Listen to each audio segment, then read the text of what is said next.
আসসালামু আলাইকুম রহমতুল্লাহ। আউযু বিল্লাহি মিনাশ শাইতানির রাজিম। বিসমিল্লাহির রহমানির রহিম। রাব্বি ইশরাহ লি সাদরি ওয়া ইয়াসসির লি আমরি ওয়াহলুল উকদাতাম মিন লিসানি ইয়াফকাহু কাওলি। বিসমিল্লাহির রহমানির রহিম। রাব্বি জিদনি ইলমা, রাব্বি জিদনি ইলমা, রাব্বি জিদনি ইলমা। আমরা আজকে শুরু করতে চলেছি লিশমেনিয়াসিস এর উপরে একটি অত্যন্ত গুরুত্বপূর্ণ ক্লাস। আপনারা জানেন যে কমেডি আপনারা হয়তোবা পড়েছেন যে লিশমেনিয়াসিস দিয়ে বাংলাদেশে সবচেয়ে বেশি যে রোগটি হয় সেটা হচ্ছে কালাজ্বর। এবং এই কালাজ্বর, এটা যদিও খুব বেশি কমন একটি রোগ না, বাট এটা কিন্তু কিছু কিছু অঞ্চলে এটা বেশ কমন আকার ধারণ করে এবং এটা একটা পেশেন্টের জন্য যথেষ্ট বিপজ্জনক একটা অবস্থার সৃষ্টি করে। তো আজকে আমরা ইনশাআল্লাহ লিশমেনিয়াসিস কিভাবে হয় এবং এই অর্গানিজম গুলো সম্পর্কে জানার চেষ্টা করব। তো শুরুতেই আমরা এই অর্গানিজমটা কে ঘটায় তাকে একটু দেখে নিই। এই যে এটা হচ্ছে মিস্টার স্যান্ড ফ্লাই।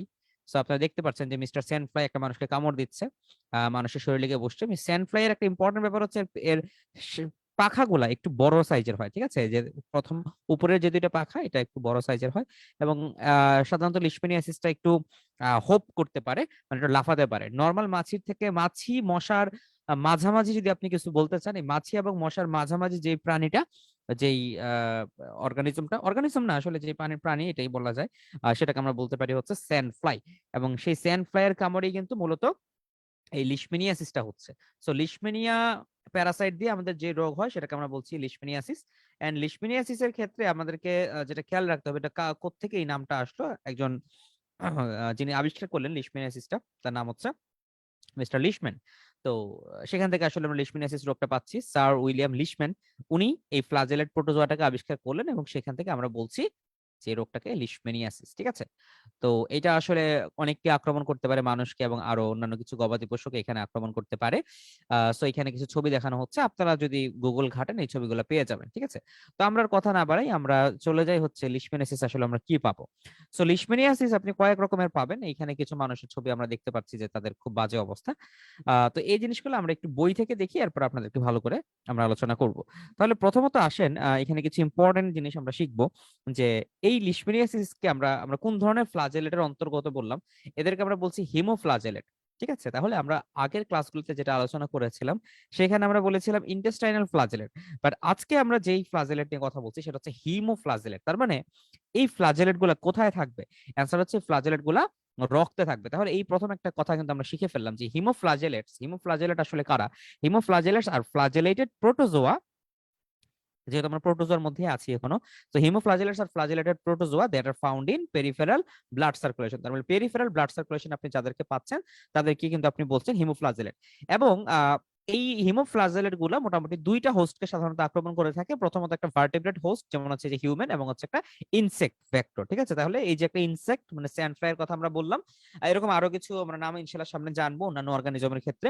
তো এই প্রোটোজোয়া গুলা মানুষকে আক্রমণ করে, একটা ভার্টেব্রেট হোস্টকে আক্রমণ করে এবং হচ্ছে একটা ইনসেক্ট ভেক্টরকে আক্রমণ করে, ঠিক আছে? সো এই কারণে এদেরকে আমরা অন্য একটা নামে যদি বলা হয়, এদেরকে বলা হয় ডাইজেনেটিক অথবা হেটারোজেনাস প্যারাসাইট, মানে এরা দুইটা প্রাণীর ভিতরে তাদের বংশবৃদ্ধি করছে, ঠিক আছে? সো এই কয়েকটা কথা আমরা মনে রাখলে হলো। এইখানে দেখেন জেনারাল ভিতরে আপনি পাচ্ছেন লিশমেনিয়া এবং ট্রাইপেনোসোমা। তার মানে দেখবেন যে লিশমেনিয়া এবং ট্রাইপেনোসোমা এই দুজনে কিন্তু হিমোফ্লাজেলেট। তার মানে তারা কোথায় থাকে? তারা হচ্ছে ব্লাডের ভিতরে থাকে। এবং হিমোফ্লাজেলেট কেন? তার মানে এটা এরকম একটা অর্গানিজম যাদের কি থাকবে? ফ্লাজেলা থাকবে। এবং যাদের ফ্লাজেলা থাকে তাদের ভিতরে ফ্লাজেলা একটা এরকম একটা অংশ থাকবে যেখান থেকে ফ্লাজেলাটা উঠবে, সেটাকে আমরা কি বলি? সেটাকে আমরা বলি হচ্ছে কাইনেটোপ্লাস্ট। এবং এইখানে একটা আবরণ থাকবে যেগুলোকে আমরা বলি হচ্ছে এক্সোনিম, তাই না? এই জিনিসগুলো আমরা জানি। তাহলে আসেন যে এই যে হিমোফ্লাজেলেট গুলার আসলে দেখতে কিরকম, মরফোলজিটা কিরকম। তাহলে আমরা যদি একটু খেয়াল করি যে একটা হিমোফ্লাজেলেট কিরকম অংশ থাকে আপনি যদি দেখেন। সো এটা এরকম ওভয়েড হতে পারে, হ্যাঁ, এটা এরকম একটু লম্বাটে আকৃতির হতে পারে। এগুলোর উপর ভিত্তি করে আপনি এদের বিভিন্ন নাম দিতে পারেন। তাহলে দেখেন প্রত্যেকটা মেইন ব্যাপারটা কি, এই যে নিউক্লিয়াসের সামনে কাইনেটোপ্লাস্ট এবং এরপর থেকে এখানে একটা ফ্লাজেলা আছে, বাট এই ফ্লাজেলাটা বাইরে কোনো অংশ নাই। এটাকে আমরা বলি হচ্ছে এমএসটিকোড ফর্ম। এরপরে এইখানে দেখেন একটু ফ্লাজেলা আছে, একদম একটা প্রান্ত থেকে বের হয়েছে, এটা মাঝামাঝি থেকে বের হয়েছে, এটা একদম অন্য অপোজিট প্রান্ত থেকে বের হয়েছে। এইভাবে চিন্তা করে আমরা এই ফ্লাজেলেট গুলাকে চারটা ভাগে ভাগ করি। প্রথমটাকে আমরা বলি হচ্ছে এমএসটিকোড, এরপরটাকে আমরা বলি হচ্ছে প্রোমেস্টিকোড, এরপরটাকে আমরা বলি হচ্ছে এপিমেস্টিকোড, এরপরটাকে আমরা বলি ট্রিপোমেস্টিকোড ফর্ম। আচ্ছা, তো এই জিনিসগুলো আসলে মানে কি বোঝাচ্ছে ভাই, এটা একটু ব্যাখ্যা করি। তাহলে প্রথমত এখানে আমরা কি কি স্ট্রাকচার দেখলাম, যেমন এখানে থাকে কাইনেটোপ্লাস্ট। কাইনেটোপ্লাস্ট মানে কি ছিল যেন? কাইনেটোপ্লাস্ট মানে হচ্ছে ব্লেফারোপ্লাস্ট এবং প্যারাবেজাল বডির সমন্বয় যেটা ওঠে। তাহলে ব্লেফারোপ্লাস্ট কি? ব্লেফারোপ্লাস্ট থেকে হচ্ছে যেইখান থেকে আসলে মূলত এই ফ্ল্যাজেলাটা অরিজিনেট হবে সেটাকে আমরা বলি হচ্ছে ব্লেফারোপ্লাস্ট। আর প্যারাবেজাল বডি মানে কি? প্যারাবেজাল বডি মানে হচ্ছে যে সাপোর্টিং স্ট্রাকচার হিসেবে যেটা কাজ করলো ফ্ল্যাজেলা, সেটাকে আমরা বলছি প্যারাবেজাল বডি। এরপরে এই কাইনেটোপ্লাস্ট আসলে কি দিয়ে তৈরি হয়? মাইটোকন্ড্রিয়াল ডিএনএ দিয়ে সাধারণত কাইনেটোপ্লাস্টটা তৈরি হয়। এগুলো আমরা আগের ক্লাসে আলোচনা করেছি। এরপরে আমরা বলেছি এক্সোনিম বা হচ্ছে এক্সোস্টাইল। এক্সোনিম কোনটা? ওই যে আপনার ব্লেফারোপ্লাস্ট থেকে, এই যে আমরা এমএসটিকোর ফর্মে দেখাইলাম যে ব্লেফারোপ্লাস্ট থেকে যে সেল ওয়াল পর্যন্ত বা সেল মেমব্রেন পর্যন্ত যেই অংশটা থাকে সেটাকে আমরা বলছি হচ্ছে এক্সোনিম। এক্সোনিম কি করে? এক্সোনিম হচ্ছে intracellular portion of the flagella. তাহলে ফ্লাজেলার সেলের ভিতরে যে অংশটা থাকলো সেটাকে আমরা বলছি এক্সোনিম অথবা এক্সোস্টাইল। এবং এই যে কাইনেটোপ্লাস্টটা কিভাবে সাজানো আছে, এক্সোনিমটা কিভাবে সাজানো আছে, এগুলোর উপর ভিত্তি করে আপনি এদেরকে কয়েকটা ফর্মে পাচ্ছেন। কি কি ফর্মে পাচ্ছেন? এমএসটিকোড, প্রোমেস্টিকোড, এপিমেস্টিকোড এবং হচ্ছে ট্রিপোমেস্টিকোড। কোশ্চেন হচ্ছে এই মেস্টিকোড শব্দটার মানে আসলে কি? এই মেস্টিকোড শব্দটার মানে হচ্ছে হুইপ করা, মানে চাবুক। মানে মেস্টিকোড মানে আসলে বোঝাচ্ছে এরকম একটা জিনিস যেটা একটা সুতার মতো এবং একটা চাবুকের মতো কাজ করবে। তাহলে আপনি যে ফ্লাজেলেট গুলা বলছেন, এই ফ্লাজেলেট গুলোর মধ্যে চারটা ফর্ম আপনি পাচ্ছেন: এমএসটিকোড, প্রোমেস্টিকোড, এপিমেস্টিকোড এবং হচ্ছে ট্রিপোমেস্টিকোড। এর মধ্যে আজকে আমরা আলোচনা করব মূলত এমএসটিকোড এবং হচ্ছে প্রোমেস্টিকোড নিয়ে। কেন আমরা এমএসটিকোড এবং প্রোমেস্টিকোড নিয়ে শুধু আলোচনা করব? কারণ এই বাকি যে দুইটা ফর্ম আছে এপিমেস্টিকোড এবং ট্রিপোমেস্টিকোড, এরা আসলে ট্রাইপেনোসোমিয়াতে পাওয়া যায়। এরা কিন্তু আমাদের লিশমিনিয়াতে পাওয়া যাবে না। তো লিশমিনিয়াতে আমরা কোন দুইটা ফর্ম পাচ্ছি? প্রথম দুইটার মধ্যে কি কি শিখলাম? একটা হচ্ছে এমেস্টিকোড এবং হচ্ছে প্রোমেস্টিকোড। এমেস্টিকোড এবং হচ্ছে প্রোমেস্টিকোড। তাহলে এ মানে কি? এ মানে হচ্ছে নাই, এ মানে হচ্ছে নেই, ঠিক আছে? তাহলে এমেস্টিকোড তার মানে এটা এরকম একটা স্ট্রাকচার যেখানে এই চাবুকের মতো অংশটা নেই, তার মানে এখানে ফ্লাজেলাটা বাইরে থাকবে না। এটা হচ্ছে এমেস্টিকোড ফর্ম। আর প্রোমেস্টিকোড ফর্ম মানে হচ্ছে এখানে চাবুকটা আছে, একটু ছোট চাবুক আছে আর কি। এটাকে আমরা বলছি হচ্ছে প্রোমেস্টিকোড ফর্ম। তাহলে তারা বলেছে যে এমএসটিকোড ফর্মটা কিরকম? এমএসটিকোড ফর্মটা হচ্ছে এরকম রাউন্ড টু ওভাল থাকে। যদি এরকম করে বলি, রাউন্ড টু ওভাল থাকে। এখানে একটা নিউক্লিয়াস থাকে, এটা একটা নিউক্লিয়াস। এবং নিউক্লিয়াসের সাথে মোটামুটি 90 ডিগ্রি অ্যাঙ্গেলে এখানে একটা কাইনেটোপ্লাস্ট থাকে এবং এরপরে এখান থেকে একটা এক্সোনিম থাকে, ঠিক আছে? তাহলে এই কথাটাই তারা বলেছে যে এটা রাউন্ড টু ওভাল শেপের হয়, ফ্লাজেলা থাকে না, এটা রেটিকুলার এন্ডোথেলিয়াল সিস্টেম পাওয়া যায়। লিশমিনিয়া, ট্রাইপেনোসোমা দুই জায়গাতে এমএসটিকোড ফর্মটা পাওয়া যেতে পারে। প্রোমেস্টিকোড ফর্মটা কি পাওয়া যায়? প্রোমেস্টিকোড ফর্ম একটু খেয়াল করেন যে প্রোমেস্টিকোড ফর্ম, এই যে নিউক্লিয়াসের পরে সামনের দিকে হচ্ছে আমাদের সেই কি অংশগুলা, ব্লেফারোপ্লাস্ট এগুলা থাকে, ঠিক আছে? তাহলে এখানে তারা বলেছে যে প্রোমেস্টিকোড ফর্মে আহ কাইনেটোপ্লাস্টটা একটু সামনের দিকে, একটু এন্টেরিয়রলি থাকে। হ্যাঁ, নিউক্লিয়াসের সামনে এন্টেরিয়রলি এটা থাকে। সো এই কারণে আমরা বলি এন্টেরিয়র কাইনেটোপ্লাস্ট। এবং ওই এন্টেরিয়র কাইনেটোপ্লাস্ট থেকেই, ওইখান থেকেই তাদের ফ্লাজেলাটা এপিয়ার করে। সো এটা যদি আপনি এরকম দেখেন, তাহলে এখানে যদি নিউক্লিয়াস হয়, এই নিউক্লিয়াসে এন্টেরিয়রলি হচ্ছে কাইনেটোপ্লাস্টটা থাকবে এবং এখান থেকে হচ্ছে ফ্লাজেলাটা এপিয়ার করবে, ঠিক আছে? এই কথাগুলো তারা এখানে বলেছে। এবং এইটা থেকে কিন্তু এই লিশমিনিয়ার এই ফর্মটাই কিন্তু মানুষকে ইনফেকশন করে, ঠিক আছে?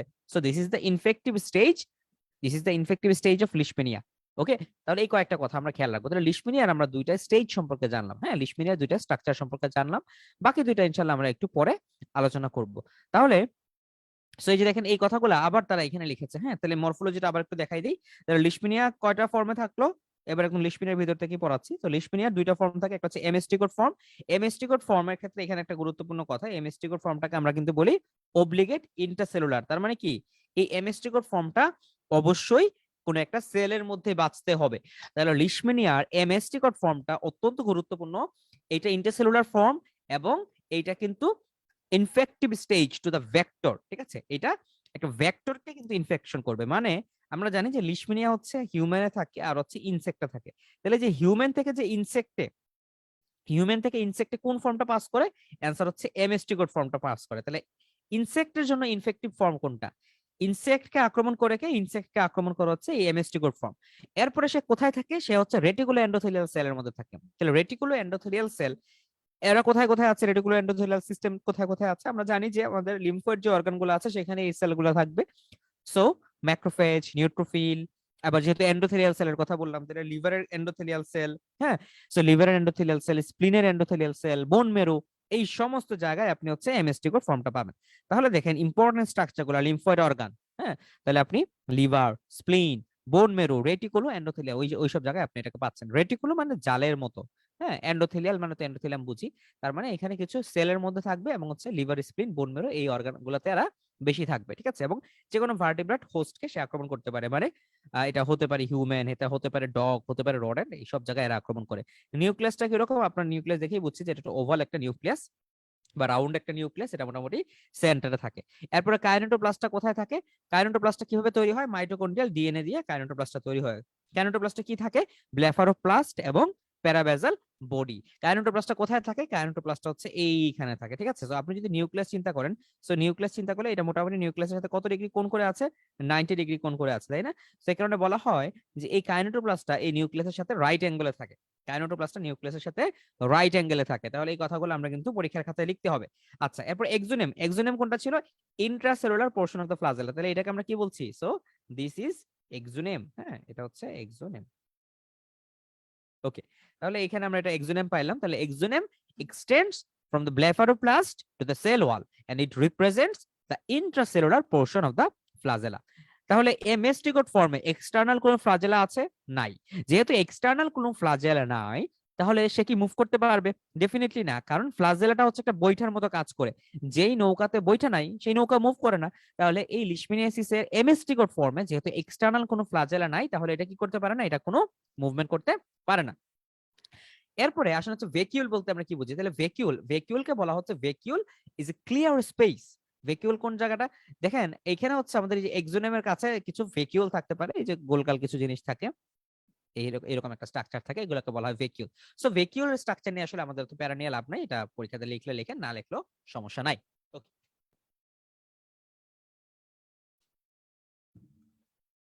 আচ্ছা এক সেকেন্ড একটু সময় দিবেন।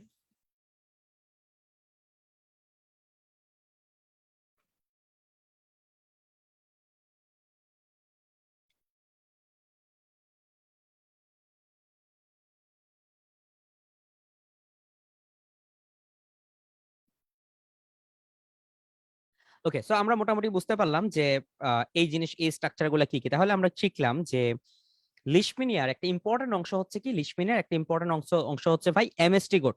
এন্ড সেই এমএসটি গোড দিয়ে সে মানুষের মধ্যে বিভিন্ন জায়গায় ছড়া যায়, মানুষের বিভিন্ন রেটিকুলো এন্ডোথেলিয়াল সিস্টেমের মধ্যে সে ঢুকে পড়ে, সে লিভারে চলে যায়, স্প্লিনে চলে যায়, সে বোন মেরুতে চলে যায়। এবং যেহেতু সে এই জায়গাগুলোতে যাচ্ছে, তার মানে সে লিভারে আক্রমণ করবে, সে স্প্লিনকে বড় করতে পারে, সে বোন মেরুতে আক্রমণ করে বোন মেরুর জায়গা সে নিয়ে নিতে পারে।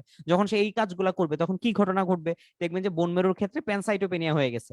হ্যাঁ, কেন প্যানসাইটোপেনিয়া হয়ে যাবে? যে বোন মেরুর ফাংশনটা নষ্ট হয়ে যাবে। So, যখন বোন মেরুর ফাংশন নষ্ট হয়ে যাবে তখন এরকম প্যানসাইটোপেনিয়া বা এরকম ঘটনা ঘটতে পারে। সো এই জিনিসগুলো কিন্তু আমাদের মনে রাখতে হবে।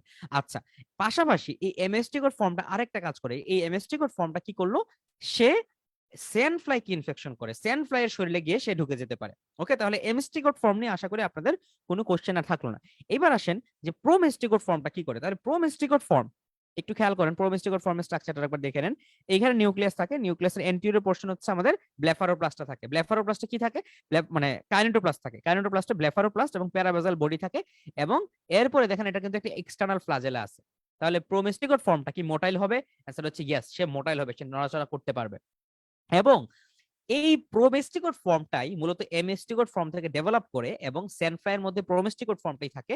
স্যানফ্লাই যখন মানুষকে কামড় দেয় তখন মানুষের শরীরে এই প্রোমেস্টিকোড ফর্মটাই প্রবেশ করে ফেলে, ঠিক আছে। তাহলে এই প্রোমেস্টিকোড ফর্মে দেখেন, আপনি একটু লাইনগুলো খেয়াল করেন যে this is an extracellular form and infective stage to humans. তো আমরা যদি খেয়াল করি যে স্যানফ্লাইয়ের জন্য, স্যানফ্লাই বলেন বা স্যানফ্লাইয়ের জন্য ইনফেক্টিভ স্টেজ কোনটা ছিল? এমএসটিকোড ফর্মটা। আর মানুষের জন্য বা কোনো ভার্টিব্রেট এনিমেলের জন্য ইনফেক্টিভ ফর্ম কোনটা? ইনফেক্টিভ ফর্ম হচ্ছে প্রোমেস্টিকোড ফর্মটা। So this is important. এরপরে দেখেন আমরা জানি যে স্যানফ্লাই পাওয়া যায় এবং এটা আপনি কালচার করলে পাইতে পারেন, এবং এটা মোটাইল। এটা কেন মোটাইল হবে? কারণ তার ফ্লাজেলা আছে, এবং এটা পিয়ার শেপ, এটা স্ট্রাকচার দেখে বোঝা গেছে এটা পিয়ার শেপ হতে পারে, বা ওনাকে স্পিন্ডল শেপ বলতে পারে, কোনো সমস্যা নেই। এবং নিউক্লিয়াসটা সেন্ট্রালি থাকে, কাইনেটোপ্লাস্টটা হচ্ছে এন্টেরিয়রলি থাকে, এবং কাইনেটোপ্লাস্ট এরকম ট্রান্সভার্সি থাকে। এই জিনিসগুলো কিন্তু আমরা জানি। এবং এক্সোনেম, ছোট্ট একটা এক্সোনেম আছে এবং বাইরে একটা ফ্লাজেলাও আছে। তাহলে আপনি কিন্তু স্ট্রাকচার সম্পর্কে, মরফোলজি সম্পর্কে আপনার কোনো কোশ্চেন থাকলো না। তাহলে পরীক্ষাতে আপনি যখন লিশমিনিয়াসিস নিয়ে লেখা শুরু করবেন, তাহলে আসেন যে লিশমিনিয়া বলতে আমরা কি কি বুঝতেছি। যে লিশমিনিয়া এটা একটা হেমোফ্লাজেলেট, এবং সে সেলের মধ্যেই থাকতে চায়, সে সেলের মধ্যেই সবসময় থাকবে, এই কারণে এটাকে আমরা বলি হচ্ছে অব্লিগেট ইন্টারসেলুলার প্রোটোজোয়া, ঠিক আছে। এটা হচ্ছে কি একটা অব্লিগেট ইন্টারসেলুলার প্রোটোজোয়া, যেটা জেনাস লিশমিনিয়ার অন্তর্গত। এবং এটা রেটিকুলো এন্ডোথেলিয়াল সিস্টেমকে মূলত আক্রমণ করে। এবং তারা আসলে এই লিশমিনিয়ার একটা মজার ব্যাপার হচ্ছে যে, মানে খারাপ ব্যাপার হচ্ছে যে লিশমিনিয়া অনেক রকমের সিমটম করতে পারে। সে আপনার স্কিনের মধ্যে আক্রমণ করতে পারে, সে আপনার পার্টিকুলার অর্গানের মধ্যে আক্রমণ করতে পারে, ঠিক আছে? সো সে বিভিন্ন জায়গায় সে আক্রমণ করে। তাহলে দেখেন লিশমেনিয়া কিছু কিউটিনিয়াস আলসার করতে পারে, হ্যাঁ, তারা সেলফ হিলিং কিছু কিউটিনিয়াস আলসার করে, যে এখানে কিছু আলসার হলো এবং আস্তে আস্তে ভালো হয়ে যাবে।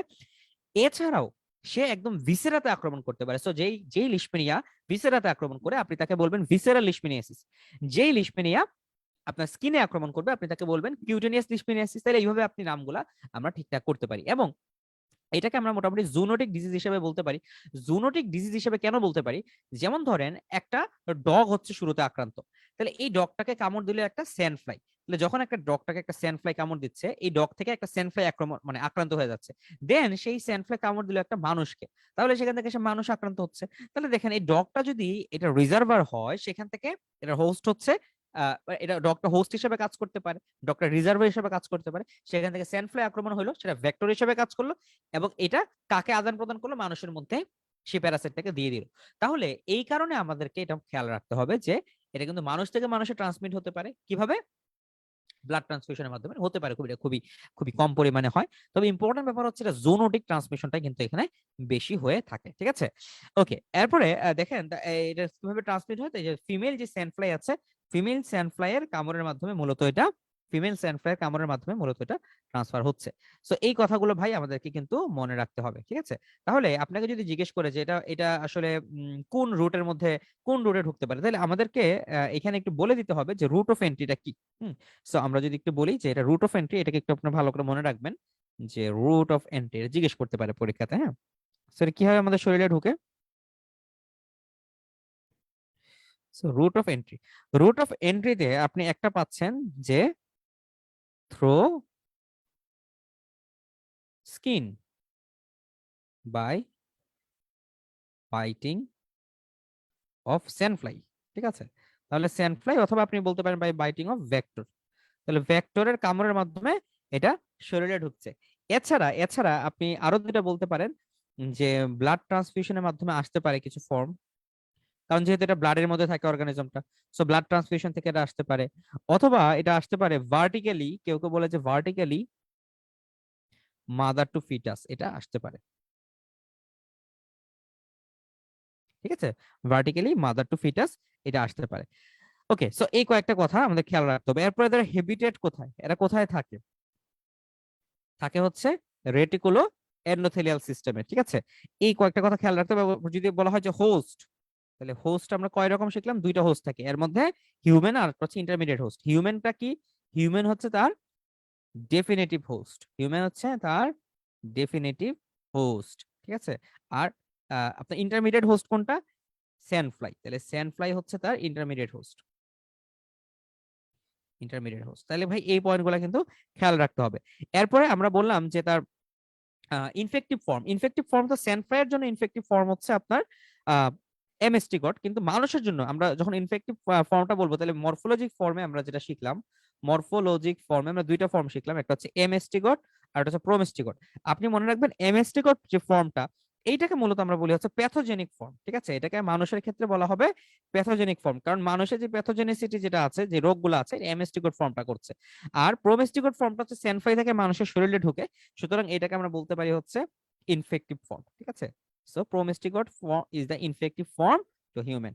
ওকে, সো এই কথাগুলো ভাই খেয়াল রাখতে হবে। এগুলা মোটামুটি ধরেন টুকটাক এক্সট্রা একটা ধরে ইনফরমেশন এটা মনে রাখলেন। আচ্ছা, এবার আসেন যে আমরা তো মোটামুটি এই কথাগুলো বলেছি, এবার লিশমিনিয়াসিসের যদি আপনি একটু ক্লাসিফিকেশন করেন, দেখেন লিশমিনিয়াসিসকে আমরা দুই ভাগে ভাগ করছে, হ্যাঁ। এখানে আসেন লিশমিনিয়াসিস ক্লাসিফিকেশনে, যে ক্লাসিফিকেশন অফ লিশমিনিয়া, তাহলে দেখেন লিশমিনিয়াকে আবার দুইটা সাব জেনারাতে ভাগ করছে, যে লিশমিনিয়া লিশমিনিয়া আর লিশমিনিয়া ভিয়ানা। এগুলো একদম আধুনিক কথাবার্তা, আগের বইগুলো তো অবশ্য এরকম লেখা নাই, যাই হোক। সো এখানে বলা হচ্ছে যে এই যে লিশমিনিয়া লিশমিনিয়া আবার লিশমিনিয়া ভিয়েনা, এগুলাকে কেন আলাদা করা হচ্ছে? যে লিশমিনিয়া ভিয়েনা যেটা, এটা হচ্ছে যে আমাদের স্যানফ্রাই যেটা আছে, স্যানফ্রাই মিড গাট এবং হাইন্ড গাটে গ্রো করে। আর আমরা যে লিশমিনিয়া লিশমিনিয়া বলতে যেটাকে চিনি, বা যে লিশমিনিয়া নিয়ে মূলত আমরা আলোচনা করি, এটা হচ্ছে anterior portion of the alimentary tract of the sandfly এ গ্রো করে। তার মানে স্যান্ডফ্লাই এর এলিমেন্টারি ট্র্যাক্টের এন্টিরিয়র পোর্শনে গ্রো করে, কে এলিমেন্টারি ট্র্যাক্টের এন্টিরিয়র পোর্শনে গ্রো করবে হচ্ছে লিশমিনিয়া লিশমিনিয়া। আচ্ছা, এখন এই যে সাবজেন্ডার গুলো আছে, এই সাবজেন্ডার গুলোতে আপনি মোটামুটি দুই টাইপের অনেকগুলো স্পিসিস পাবেন, এবং এই স্পিসিস গুলোর উপর ভিত্তি করে আমরা আসলে এগুলোকে বলা হয় ওল্ড ওয়ার্ল্ড লিশমিনিয়াসিস, আর এটাকে বলা হয় নিউ ওয়ার্ল্ড লিশমিনিয়াসিস। ওল্ড ওয়ার্ল্ড মানে আপনি মনে রাখবেন যে গরিব দেশ, ঠিক আছে, যেমন হচ্ছে আপনার আফ্রিকা, আফ্রিকা গরিব দেশটা, তাহলে আফ্রিকাকে মনে রাখবো হচ্ছে ওল্ড ওয়ার্ল্ড। তাহলে আফ্রিকা এবং ইউরোপও আছে কিছু কিছু এখানে। তো এইখানে আফ্রিকা এন্ড ইউরোপে যেই স্যান্ডফ্লাই দিয়ে এটা মানে ছড়িয়ে পড়ে, এই স্যান্ডফ্লাই থেকে আমেরিকাতে যে স্যান্ডফ্লাই দিয়ে ছড়িয়ে পড়ে, এই দুইটা স্যান্ডফ্লাই আলাদা। তো যেহেতু দুইটা স্যান্ডফ্লাই আলাদা, এই কারণে আমরা একটাকে বলি ওল্ড ওয়ার্ল্ড লিশমিনিয়াসিস, আর এটাকে আমরা বলি নিউ ওয়ার্ল্ড লিশমিনিয়াসিস। মানে আগে ওল্ড ওয়ার্ল্ডটা ডায়াগনোসিস করা হয়েছে, পরবর্তীতে নিউ ওয়ার্ল্ডটা আসছে আর কি। তো ওল্ড ওয়ার্ল্ড লিশমিনিয়াসিস এর নামগুলো কি কি আমরা একটু খেয়াল করি, এইখান থেকে আমাদের শিখতে হবে, ঠিক আছে। তাহলে দেখেন, ওল্ড ওয়ার্ল্ড লিশমিনিয়াসিস এইটাকে আবার বলা হয় লিশমিনিয়া ডোনোভানি কমপ্লেক্সও বলা যেতে পারে, লিশমিনিয়া ডোনোভানি কমপ্লেক্স। আচ্ছা, তো ওল্ড ওয়ার্ল্ড লিশমিনিয়াসিস কি আসলো, একটা হচ্ছে লিশমিনিয়া ডোনোভানি, আর একটা হচ্ছে লিশমিনিয়া ইনফ্যান্টাম। লিশমিনিয়া ডোনোভানি আর একটা হচ্ছে কি লিশমিনিয়া ইনফ্যান্টাম।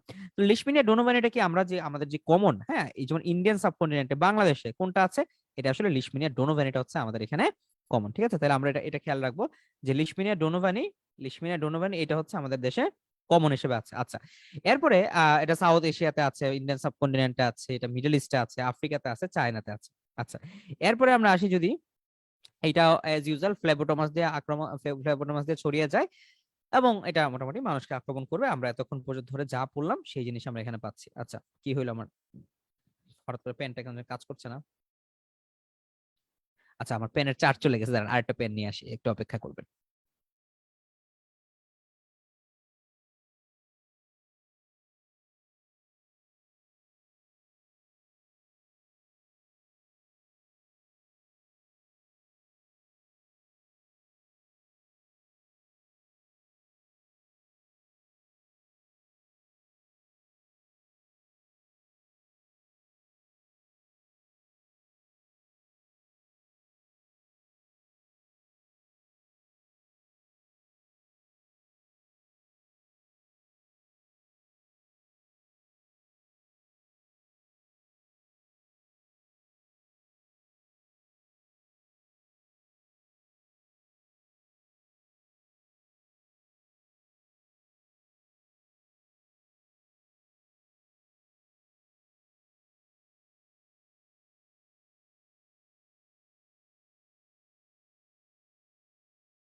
ওকে, সো যেখানে ছিলাম, তাহলে আমরা ছিলাম যে ওল্ড ওয়ার্ল্ড লিশমিনিয়াসিস এবং হচ্ছে নিউ ওয়ার্ল্ড লিশমিনিয়াসিস। এখন দেখেন, ওল্ড ওয়ার্ল্ড লিশমিনিয়াসিস এর মধ্যে আপনি যেগুলা পাচ্ছেন, মানে এগুলা কোন জায়গায় আক্রমণ করছে আমরা বললাম, এগুলো হচ্ছে এই যে বাংলাদেশ মানে ইন্ডিয়ান সাবকন্টিনেন্টে, আফ্রিকাতে, এই জায়গাগুলোতে বেশি আক্রমণ করে।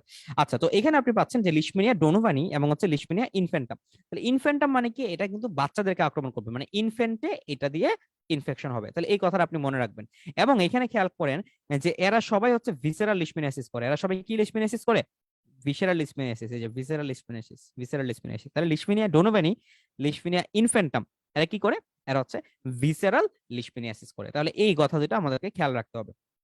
এরপরে আপনি আসেন হচ্ছে কিউটিনিয়াস লিশমিনিয়াসিস কারা করে। তাহলে কিউটিনিয়াস লিশমিনিয়াসিসে আপনি পাচ্ছেন লিশমিনিয়া ট্রপিকা, লিশমিনিয়া এথিওপিকা এবং হচ্ছে লিশমিনিয়া মেজর। তাহলে এই তিনটা নাম আমাদেরকে মুখস্থ রাখতে হবে, যে লিশমিনিয়া ট্রপিকা, লিশমিনিয়া এথিওপিকা এবং হচ্ছে লিশমিনিয়া মেজর, এরা কি করে, এরা করে হচ্ছে সিএল মানে কিউটিনিয়াস লিশমিনিয়াসিস।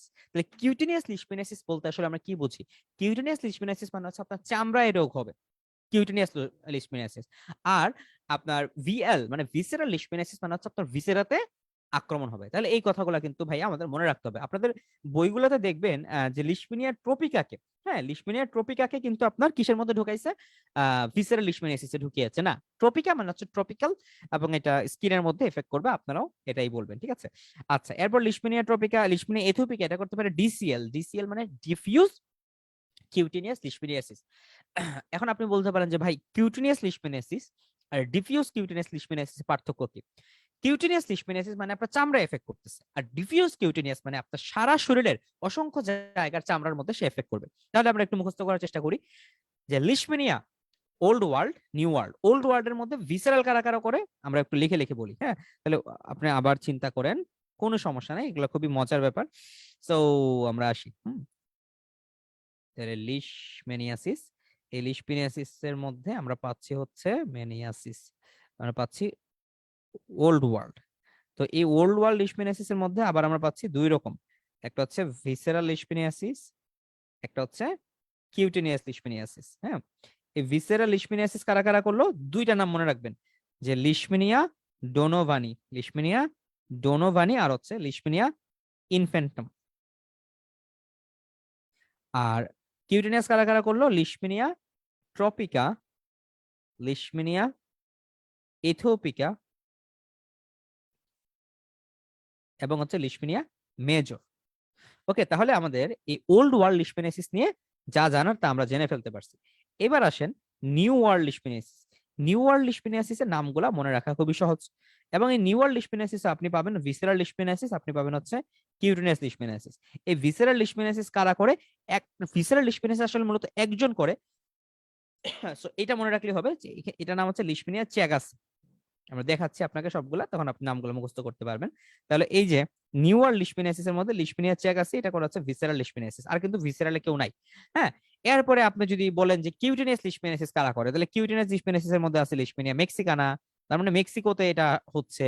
লিশমেনিয়া ব্রাজিলিয়েন্সিস, তার মানে মেক্সিকো ব্রাজিল। আপনি যদি একটু গুগল ম্যাপ খেয়াল করেন দেখবেন যে মেক্সিকো ব্রাজিল এগুলো সব কোথাকার দেশ, এগুলো হচ্ছে সব আমরা বলি ল্যাটিন আমেরিকা বা সাউথ আমেরিকার দেশ, ঠিক আছে? তো ওইখানে আপনি এগুলা পাচ্ছেন। তাহলে আপনি এখানে কি কি পাচ্ছেন, আপনি এখানে পাচ্ছেন Leishmania, Leishmania ব্রাজিলিয়েন্সিস, Leishmania Mexicana, Leishmania অ্যামাজনেন্সিস। হ্যাঁ, এমা অ্যামাজন জঙ্গলের কথা মনে করবেন আর কি। হ্যাঁ, লিশমেনিয়া অ্যামাজনেন্সিস, ঠিক আছে? Leishmania অ্যামাজনেন্সিস, Leishmania ভেনেজুয়েলেন্সিস, ভেনেজুয়েলেন্সিস। তার মানে আমরা এখন ব্রাজিলিয়ানসিস। ওকে, তাহলে আমরা কি কি শিখলাম, আমরা শিখলাম যে লিশমেনিয়াসিসকে আমরা দুই ভাগে ভাগ করলাম, ওল্ড ওয়ার্ল্ড লিশমেনিয়াসিস এবং নিউ ওয়ার্ল্ড লিশমেনিয়াসিস। ওল্ড ওয়ার্ল্ড এবং নিউ ওয়ার্ল্ড এর মধ্যে নিউ ওয়ার্ল্ড গুলো হচ্ছে আমেরিকাতে হচ্ছে, ওল্ড ওয়ার্ল্ড গুলো হচ্ছে আফ্রিকা ইউরোপ এই জায়গাগুলোতে হচ্ছে। এর মধ্যে ওল্ড ওয়ার্ল্ড এর মধ্যে কি আছে, ভিসেরাল কিছু আছে, কিউটেনিয়াস কিছু আছে। আবার নিউ ওয়ার্ল্ড এর মধ্যে ভিসেরাল কিছু আছে, কিউটেনিয়াস কিছু আছে। নিউ ওয়ার্ল্ড গুলা মুখস্থ করা সহজ, আমেরিকার দেশগুলোর নাম মনে রাখবো, ব্রাজিলিয়ানসিস, ভেনেজুয়েলেন্সিস, অ্যামাজনেন্সিস, মেক্সিকানা। আর চিয়াগাসিটা হচ্ছে জাস্ট ভিসেরাল, বাকি সবগুলো আছে কিউটেনিয়াস। ওকে, তাহলে মোটামুটি আপনাদের লিশমেনিয়াসিস এর নামটা কিন্তু এবার মুখস্থ হয়ে গেল। আর লিশমেনিয়াসিস কোন অর্গানিজম, কোন ভেক্টরের নাম কি, ভেক্টরের নাম হচ্ছে স্যান্ড ফ্লাই। হ্যাঁ, এটা ফ্লেবোটোমাস স্পিসিস হতে পারে, ফ্লেবোটোমাস স্পিসিস ছাড়া আরো কিছু স্পিসিস আছে। সরি, তাহলে একটা হচ্ছে ফ্লেবোটোমাস স্পিসিস দিয়ে হয়, আর একটা হচ্ছে জেনাস লুজোমিয়া স্পিসিস দিয়ে হয়। আর এই যে ক্লিনিক্যাল সিমটম মানে আপনি যে আমরা যে ক্লিনিক্যাল যে সিনারিও পাই, সেই ক্লিনিক্যাল সিনারিওর উপর ভিত্তি করে আমরা বলতে পারি ভিসেরাল লিশমেনিয়াসিস, যেখানে ভিসেরা আক্রমণ করা হয়। এরপর হচ্ছে কিউটিনিয়াস লিশমেনিয়াসিস, যেখানে চামড়া আক্রমণ করা হচ্ছে, এটা যখন সারা শরীর জুড়ে ছড়ায় যাচ্ছে তার নাম হচ্ছে ডিসিএল, মানে ডিফিউজ কিউটিনিয়াস লিশমেনিয়াসিস। এরপরে আপনি বলতে পারেন মিউকো কিউটিনিয়াস লিশমেনিয়াসিস, মানে মিউকো কিউটিনিয়াস মানে কি আপনার গাম, লিপস, হ্যাঁ, মানে মিউকাস মেমব্রেন এবং চামড়া এই জায়গাগুলোকে এফেক্ট করবে। আর আরেকটা বলবেন পোস্ট কালাজার ডার্মাল লিশমেনিয়াসিস, মানে এই কালাজার ভিসেরাল লিশমেনিয়াসিসের অপর নাম হচ্ছে কালা আজার। মানে কেন, এখানে আমরা কালা মানে হচ্ছে কালো, ব্ল্যাকিশ। দেখা গেছে যে লিশমেনিয়া যখন আমাদের শরীরে আক্রমণ করে কোন একটা কারণে আননোন মেকানিজমে আমাদের মেলানিন গুলো স্টিমুলেশন হয়, মেলানিন সিক্রেশন স্টিমুলেশন হয়, অতিরিক্ত মেলানিনের কারণে আমাদের শরীরটা কালো হয়ে যায়। এই কারণে যেহেতু রোগীর চেহারার মধ্যে একটা ব্ল্যাকিশ ব্ল্যাকিশ ভাব চলে আসে, এই কারণে আগে বলা হয়তো এই রোগটাকে কালা আজার। তো সেখান থেকে দেখা গেল যে একটা মানুষের লিশমেনিয়াসিস ভালো হয়ে গেল, কালা জ্বর ভালো হয়ে গেল, স্টিল কালা জ্বর ভালো হওয়ার পরে তার মুখে কিছু মেকিউল উঠে, এগুলো থেকে পেপিউল হয়ে যায়, মানে একটা খারাপ একটা অবস্থার সৃষ্টি হয়। এটাকে আমরা বলি পোস্ট কালাজার ডার্মাল, মানে স্কিনে হচ্ছে লিশমেনিয়াসিস। তাহলে পোস্ট কালাজার ডার্মাল লিশমেনিয়াসিস। ওকে, তাহলে ভাইয়া আমরা এগুলো কিন্তু মুখস্থ করে ফেললাম, এই নামগুলো মুখস্থ করা একটু কঠিন। ওকে, ওল্ড ওয়ার্ল্ড লিশমেনিয়াসিস এগুলোকে আমরা বলি যে ভিসেরাল লিশমেনিয়াসিস বা কালাজ্বর, এবং হিন্দিতে এটাকে বলা হচ্ছে ব্ল্যাক ফিভার। এটা হচ্ছে মিস্টার লিশম্যান ইনি আবিষ্কার করেন, তিনি এমএসটি কোড ফর্মটা পান, এবং মিস্টার লিশম্যানের সাথে আরেকজন আছে, সেটা হচ্ছে ওই যে একজন ব্রিটিশ সোলজার মারা যায় কলকাতাতে, সেখান থেকে উনি এটা পান আর কি। আর একটা হচ্ছে ডোনোভান, লিশমিনিয়া ডোনোভানি কেন বলি, কারণ ডোনোভানি হচ্ছে এটা স্প্লিনিক স্মিয়ার থেকে, হ্যাঁ, চেন্নাইয়ের স্প্লিনিক স্মিয়ার থেকে উনি এটাকে আবিষ্কার করেন, সেখান থেকে আমরা এটা পাই। ওকে, সো এই হচ্ছে কাহিনী। মরফোলজি অলরেডি আমরা আলোচনা করে ফেলেছি, তাহলে এটা দেখতে কেমন, কি কাজ করে, সব মোটামুটি আমাদের পরিচিত হয়ে গেল। এইবার আমাদের কাজ হচ্ছে তার লাইফ সাইকেলটা নিয়ে আলোচনা করা। তাহলে লাইফ সাইকেলের মধ্যে আমরা মোটামুটি যদি হোস্টের কথা বলি, আমরা জানি যে ভার্টিব্রেট হোস্টটা হচ্ছে মেইন, তার প্রাইমারি হোস্ট, এছাড়া ইনসেক্ট ভেক্টর একটা আছে, সেটা তার সেকেন্ডারি হোস্ট বা ইন্টারমিডিয়েট হোস্ট। ইনফেক্টিভ ফর্মের কথা অলরেডি আমরা বলে ফেলেছি, ফিমেল স্যান্ডফ্লাই মূলত থাকে। তাহলে ফিমেল স্যান্ডফ্লাই যখন আমাদের কামড় দেয়, যখন বাইটিং করে, তখন এটা হয়। এবং সাধারণত বাইটিংটা কখন হয়, এটা আসলে লেট ইভিনিং অথবা নাইট টাইমে হয়ে থাকে সাধারণত। যেটা হয় যে এরা মূলত হচ্ছে আমাদের যে মাটির ঘরের যে ক্রিভেস গুলো আছে, যে ফাটল গুলো আছে, ওই সব জায়গায় এখানে এরা থাকে। তো বাংলাদেশে আপনি দেখবেন যে ময়মনসিংহ রিজিয়নে, গাজীপুরের যে মাওনা, শ্রীপুর, ময়মনসিংহ, ওই জায়গাগুলোতে আগে একটা সময় মাটির ঘর ছিল, এখনো কিছু কিছু জায়গায় আছে। ওই ঘরগুলাতে এরা থাকে। এবং এরা করতে পারে কি, এদের পিছনের যে পা গুলা খুব শক্ত, এরা হপ করতে পারে, এরা লাফাইতে পারে। তো লাফায় লাফায় যখন কেউ মাটিতে শোয়, তখন হচ্ছে এরা কামড় দেয় সাধারণত। সো লেট ইভিনিং এ বা নাইট টাইমে তারা কামড় দেয়। এবং যখন কামড় দিচ্ছে, তখন প্রায় 10 থেকে 1000টা প্রোমিস্টিগোট ফর্ম তারা এক একটা কামড়ের সাথে আমাদের শরীরে ঢুকাই দিচ্ছে। ঢুকাই দেওয়ার পরে তখন এই ঘটনাটা ঘটে। সো ইনভার্টিব্রেট হোস্ট, যেটা হতে পারে হিউম্যান, যেটা হতে পারে ডগস, যেটা হতে পারে কাউ, সো এইসব জায়গাতে যে জিনিসটা হয়, এই প্রোমেস্টিগোটটা দুইটা ভাবে আমাদের শরীরে চলে আসে। কিভাবে চলে আসে? একটা হচ্ছে আপনি ফিমেল যে স্যান্ড ফ্লাই পাচ্ছেন, ফিমেল স্যান্ড ফ্লাইয়ে যেটাতে কামড় দিচ্ছে, এটা হচ্ছে প্রোবস্কিস। হ্যাঁ, এখন এই আমাদের যে ফিমেল সেলফের যে মিড গার্ড আছে, ধরেন এইখানে ফোর গার্ড, এরপর ধরেন এই নিচের অংশটা হচ্ছে মিড গার্ড, ঠিক আছে। এইখানে যে প্রোমেস্টিকুট গুলো থাকলো, তারা বলতেছে যে প্রোমেস্টিকুট গুলো সরাসরি যখন কামড় দেয়, তখন এটা রিগার্জিটেট হয়ে চলে আসে। এটা হচ্ছে 1 নম্বর কথা। আর 2 নম্বর কথা হচ্ছে, এইটা তাদের কিছু স্যালিভারি গ্ল্যান্ডে কিছু জমা থাকে, এখান থেকে হতে পারে। তাহলে দেখেন, তারা বলছে যে এইটা কিছু কিছু অংশ হয়তো বা ফোর গার্ড থেকে বের হয়, আর কিছু অংশ হচ্ছে মিডগার্ড থেকে এটা রিগার্জিটেড হয়। তাহলে এটা দুই জায়গা থেকে আসতে পারে, এটা হচ্ছে মিডগার্ড থেকে আসতে পারে অথবা ফোরগার্ড থেকে আসতে পারে। আমাদের স্কিনের মধ্যে বাইটিং এর মাধ্যমে ঢুকলো। ঢুকার পরে যখন আপনার স্কিনে ঢুকলো, আপনার স্কিনে কি আছে? ল্যাঙ্গারহ্যান্স সেল আছে, ম্যাক্রোফেজ। সো এরা স্কিনের ল্যাঙ্গারহ্যান্স সেল দ্বারা, ল্যাঙ্গারহ্যান্স সেল এগুলোকে সবগুলাকে খেয়ে ফেলে। ল্যাঙ্গারহ্যান্স সেল সবগুলাকে কি করতে পারে? ফ্যাগোসাইট করতে পারে। ফ্যাগোসাইট যখন করে, এখন সে একটা ম্যাক্রোফেজের ভিতরে ঢুকে গেছে, ঢুকে তো সে ভয়ে একটা পরিবেশের মধ্যে চলে আসছে, যে ছিলাম প্রোমেস্টিগোট ফর্ম, এখানে নড়াচড়া করছি, কোনো সমস্যা হয় নাই, এবার তো আমি ভয়ানক সিচুয়েশনে চলে আসছি। ধরেন একে জেলখানায় বন্দি করে ফেলা হয়েছে। এখন এরা তো হচ্ছে দাগি আসামি। তো জেলখানায় বন্দি করার পরে এরা নিজেদের চেহারা টেহারা পাল্টায় এখন একটা প্রোমেস্টিগোট ফর্ম থেকে একটা আলাভোলা একটা এমএসটিগোট ফর্মে এরা পরিণত হয়েছে। তাহলে 12 থেকে 24 ঘন্টার মধ্যে এরা নিজেদেরকে চেঞ্জ করে এরা এমএসটিগোট ফর্মে চলে আসে। এখন এমএসটিগোট ফর্মে চলে আসার পরে এরা জেলখানায় যাওয়ার পরে তারা সেইখানে গিয়ে তারা মাল্টিপ্লিকেশন করা শুরু করে। তারা চিন্তা করে যে আচ্ছা, এখানে এমএসটিগোট ফর্মে আসলাম, ঠিক আছে, চুপে সারে বসে থাকি। এবং এরা এত চালাক যে এটা ফেগোসাইট করা হয়েছে, বাট এটাকে ডিস্ট্রাকশন এরা করতে দেয় না।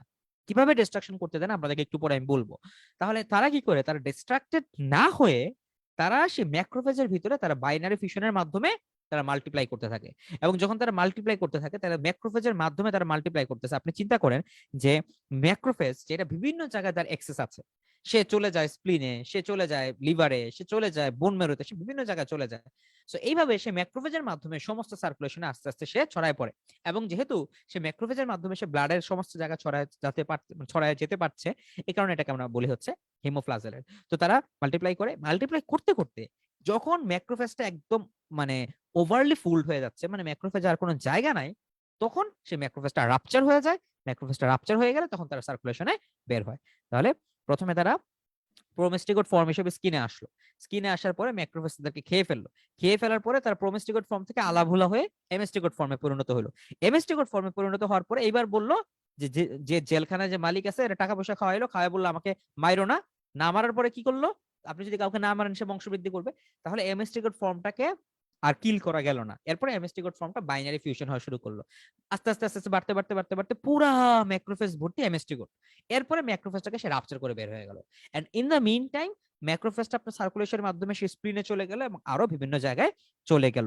এবং এতে করে আপনি দেখবেন যে লিভারে, স্প্লিনে, বোন মেরুতে সব জায়গায় এদেরকে আপনি পাবেন। ঠিক আছে, ওকে।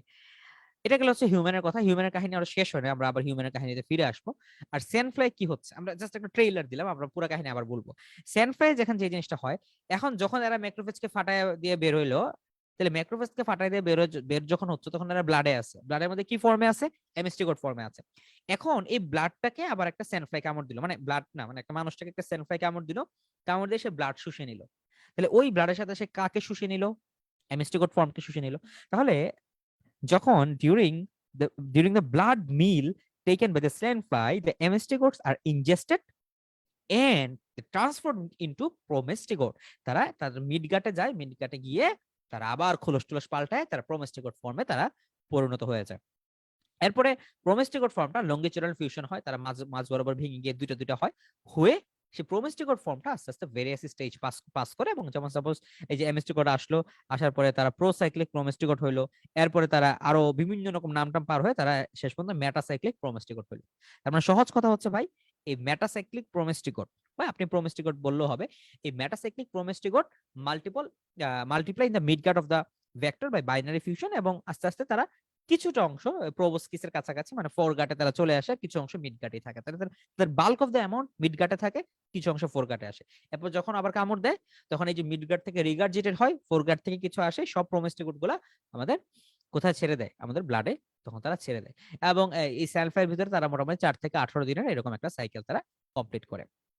আচ্ছা, এবারে যদি আপনাকে বলে যে আসলে কোন ক্ষমতার বলে তারা আপনার শরীরে এইরকম সমস্যাগুলো সৃষ্টি করছে, তাহলে দেখেন যে এই ফেগোসাইটোসিসটা কেন হচ্ছে। দেখেন, the phagocytosis of promastigotes is facilitated by binding to the promastigote surface antigen. তাহলে প্রোমেস্টিগোড সারফেসের এন্টিজেন যখন 63 কেডিএ গ্লাইকোপ্রোটিন, বা যেটাকে আমরা বলি জিপি 63, এই গ্লাইকোপ্রোটিনটাকে যখন আপনার ম্যাক্রোফেজ দেখে, ধরুন এটা হচ্ছে আপনার ম্যাক্রোফেজ, এখন ম্যাক্রোফেজ সে দেখলো যে এখানে একটা প্রোমেস্টিকোড ঘোরাফেরা করতেছে, তার এখানে জিপি 63 এটা আছে, তখন ঠাস করে সেটাকে খেয়ে ফেলে। ঠিক আছে, তাহলে এটা খাওয়ার পরে কি হয়? এটা খাওয়ার পরে কাহিনী শেষ হয় না। এটা খাওয়ার পরে এই জিপি 63 যেটা তার শরীরের ভিতর ঢুকাই দিল, যেটা তাকে ফেগোসাইট করতে সাহায্য করলো, সেইটাই তাকে বিভিন্ন রকম ম্যাক্রোফেজের ভিতরে যে প্রোটিওলাইটিক এনজাইম গুলো আছে, সেই প্রোটিওলাইটিক এনজাইম গুলা থেকে তাকে প্রোডাকশন দেয়। তারপরে আপনি তাকে খাইতে পারবেন, কিন্তু হজম করতে পারবেন না। এছাড়া আরেকটা জিনিস আছে, সেটার নাম হচ্ছে লাইপোফসফোগ্লাইকেন। এই lipophosphoglycan is the principal virulent factor. ঠিক আছে, লাইপোফসফোগ্লাইকেন হচ্ছে প্রিন্সিপাল ভিরুলেন্ট ফ্যাক্টর। এটা হচ্ছে ফ্যাগোসোমকে ম্যাচুরেশন হইতে দেয় না, এবং হচ্ছে এটাকে কিলিংটাকে বন্ধ করে দেয়। সো আপনি কোনোভাবেই অর্গানিজমটাকে মারতে পারছেন না। হ্যাঁ, এবং আমরা এই এমএসটি কোড গুলো কি করে, এই যে একটা এসিডিক যে এনভায়রনমেন্ট আছে ওইখানে গিয়ে সে আরো আরামসে গ্রো করতে থাকে। ঠিক আছে, ওকে। সো এই হচ্ছে মোটামুটি আমাদের কথা। তাহলে হোস্ট ইমিউন রেসপন্সে কি হয়? এখন দেখেন, এই যে এখানে আরেকটা কথা হয়েছে যে এখন আপনার এমএস ম্যাক্রোফেজ নর্মাল কন্ডিশনে মারতে পারছে না, কিন্তু এরকম যদি কন্ডিশন হয়, ম্যাক্রোফেজের অনেক পাওয়ার বেড়ে গেল, যেমন হচ্ছে গামা ইন্টারফেরন দিয়ে আমরা ম্যাক্রোফেজের পাওয়ার বাড়াই দিই। সো এইগুলোর উপর ভিত্তি করে যদি আপনার ইমিউনিটি ভালো থাকে, আপনার ম্যাক্রোফেজকে যদি আপনি খুব বুস্ট আপ করতে পারেন, তখন ম্যাক্রোফেজ আবার আরো শক্তি দিয়ে এদেরকে ফাইট করে মেরে ফেলতে পারে। বাট আপনার যদি হোস্ট ইমিউন রেসপন্সটা খারাপ থাকে, এক্সট্রিমস অফ দ্য এজ, যে ইমিউনো সাপ্রেস, যে স্টেরয়েড পাচ্ছে, যে প্রেগনেন্ট, এইসব মানুষরা আর মারতে পারবে না, তখন ওইসব ম্যাক্রোফেজের ভিতরে এরা গ্রো করতে থাকবে। আর যাদের ম্যাক্রোফেজ পাওয়ারফুল, এরা এটাকে মেরে ফেলতে পারবে। সো এখানে বলা হচ্ছে লেপ্রোসির মতোই লিশমিনিয়াসিসের যে ইমিউন রেসপন্সটা, এটা বাইপোলার হয়। কিছু কিছু ক্ষেত্রে এটা প্রচন্ড ভালোভাবে কাজ করে, কিছু কিছু ক্ষেত্রে এটা খুব খারাপ ভাবে কাজ করে। সো এখানে নির্ভর করতেছে যে আপনার কোন হেল্পার সেলকে আপনি অ্যাক্টিভেট করবেন। এটাকে টি হেল্পার 1 কে অ্যাক্টিভেট করবেন, না টি হেল্পার 2 কে অ্যাক্টিভেট করবেন। যেমন তারা বলতেছে যখন টি হেল্পার 1 রেসপন্সটা অ্যাক্টিভেটেড হয়, টি হেল্পার 1 রেসপন্স অ্যাক্টিভেটেড হওয়া মানে ইন্টারলিউকিন 12 দ্বারা টি হেল্পার 1 সেলটা অ্যাক্টিভেটেড হয়, তখন তারা অতিরিক্ত পরিমাণে গামা ইন্টারফেরন সিক্রেশন করে এবং ইন্টারলিউকিন 2 সিক্রেশন করে। এখন আপনি জানেন গামা ইন্টারফেরন কি অনেক পাওয়ারফুল একটা সাবস্টেন্স, যেটা ম্যাক্রোফেজকে অ্যাক্টিভেট করে। তো যখন সে ম্যাক্রোফেজকে অ্যাক্টিভেট করে, তখন এই ম্যাক্রোফেজটা নাইট্রিক অক্সাইড নিয়ে আসে, এবং নাইট্রিক অক্সাইডের মাধ্যমে তখন তারা এই অর্গানিজম গুলোকে মেরে ফেলতে পারে। তাহলে টি হেল্পার 1 কি কি দ্বারা অ্যাক্টিভেটেড হয়? ইন্টারলিউকিন 12 কি সিক্রেশন করে তখন সে? গামা ইন্টারফেরন কি করে? এটাকে মেরে ফেলতে সাহায্য করে। সাধারণত কখন আমরা এটাকে দেখি? দেখেন, বলা হচ্ছে কিছু কন্ডিশনে আপনি এই জিনিসটা দেখেন, যেমন ধরুন যার ইমিউন রেসপন্সটা ভালো, যাদের কিউটিনিয়াস লিশমেনিয়াসিস আছে, আমরা বললাম না কিউটিনিয়াস লিশমেনিয়াসিস কি সেলফ হিলিং। কেন সেলফ হিলিং? কারণ চামড়াতেই রোগটা হয়েছে, তার এত পাওয়ারফুল যে এটা ভিসেরাতে যাইতে দেয় নাই, এবং ভিসেরাতে যাওয়ার আগে এটাকে মেরে টেরে সে সাইজ করে দিছে এবং এটা সে সেলফ হিলিং হয়ে গেছে। বা যাদেরকে আপনি ভিসেরাল লিশমেনিয়াসিস আছে বাট আপনি ট্রিট করে ফেলেছেন, তাদের কিন্তু এরকম ঘটনা পাবেন। এবং যেহেতু এই মানুষগুলোর ইমিউন সিস্টেমটা ভালো, এই মানুষগুলোকে চাইলে আপনি একটা delayed type of hyper sensitivity test করতে পারেন। এটাকে আমরা বলি লিশমেনিয়াল অ্যান্টিজেন টেস্ট বা লিশমেনিন স্কিন টেস্ট। তাদেরকে আপনি যদি কিছু অ্যান্টিজেন লিশমেনিয়াসিসের কিছু অ্যান্টিজেন তার শরীরে ইনজেক্ট করেন, ওই যে এমটি টিউবারকুলিন টেস্টের মতো, কি হবে তার ওই জায়গাতে ইনডিউরেশন পাওয়া যাবে, টাইপ 4 হাইপার সেন্সিটিভিটি পাওয়া যাবে। তাহলে আমরা বললাম যে যাদের ইমিউনিটি ভালো, যাদের কি ভালো, যাদের ইমিউনিটি ভালো, তার ক্ষেত্রে আপনি একটা ভালো রেসপন্স পাবেন, তার ক্ষেত্রে আপনি স্কিন টেস্ট পজিটিভ পাবেন, তার ক্ষেত্রে প্রোটেকশনটা বেশি পাবেন।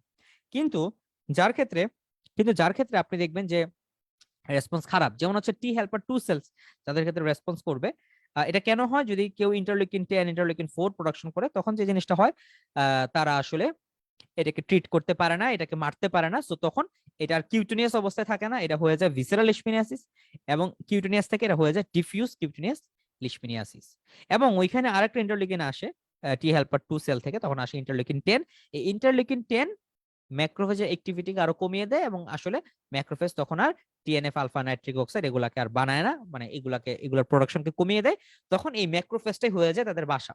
এই ম্যাক্রোফেজ বাসাকে ব্যবহার করে ম্যাক্রোফেজের মাধ্যমে তারা বিভিন্ন জায়গায় ছড়ায় যায়, এবং এই কারণে এটাকে বলা হয়েছে ট্রোজান হর্স।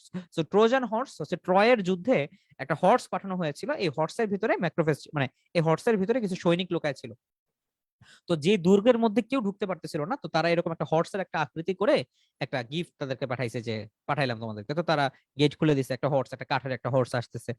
এরপরে সেই হর্সের ভিতর থেকে অনেক সৈন্য ঝাঁপায় পড়ছে। তো এই যে সৈন্যরা এই ওয়াল ভেদ করতে পারতেছিল না, ওই হর্সের ভিতরে ওই সৈন্যগুলা এসে এটাকে আক্রমণ করছে। সো যাদের টি হেল্পার 2 রেসপন্স হচ্ছে, তাদের ইন্টারলিউকিন 10 এর মাধ্যমে ম্যাক্রোফেজের অ্যাক্টিভিটি কমে যায়।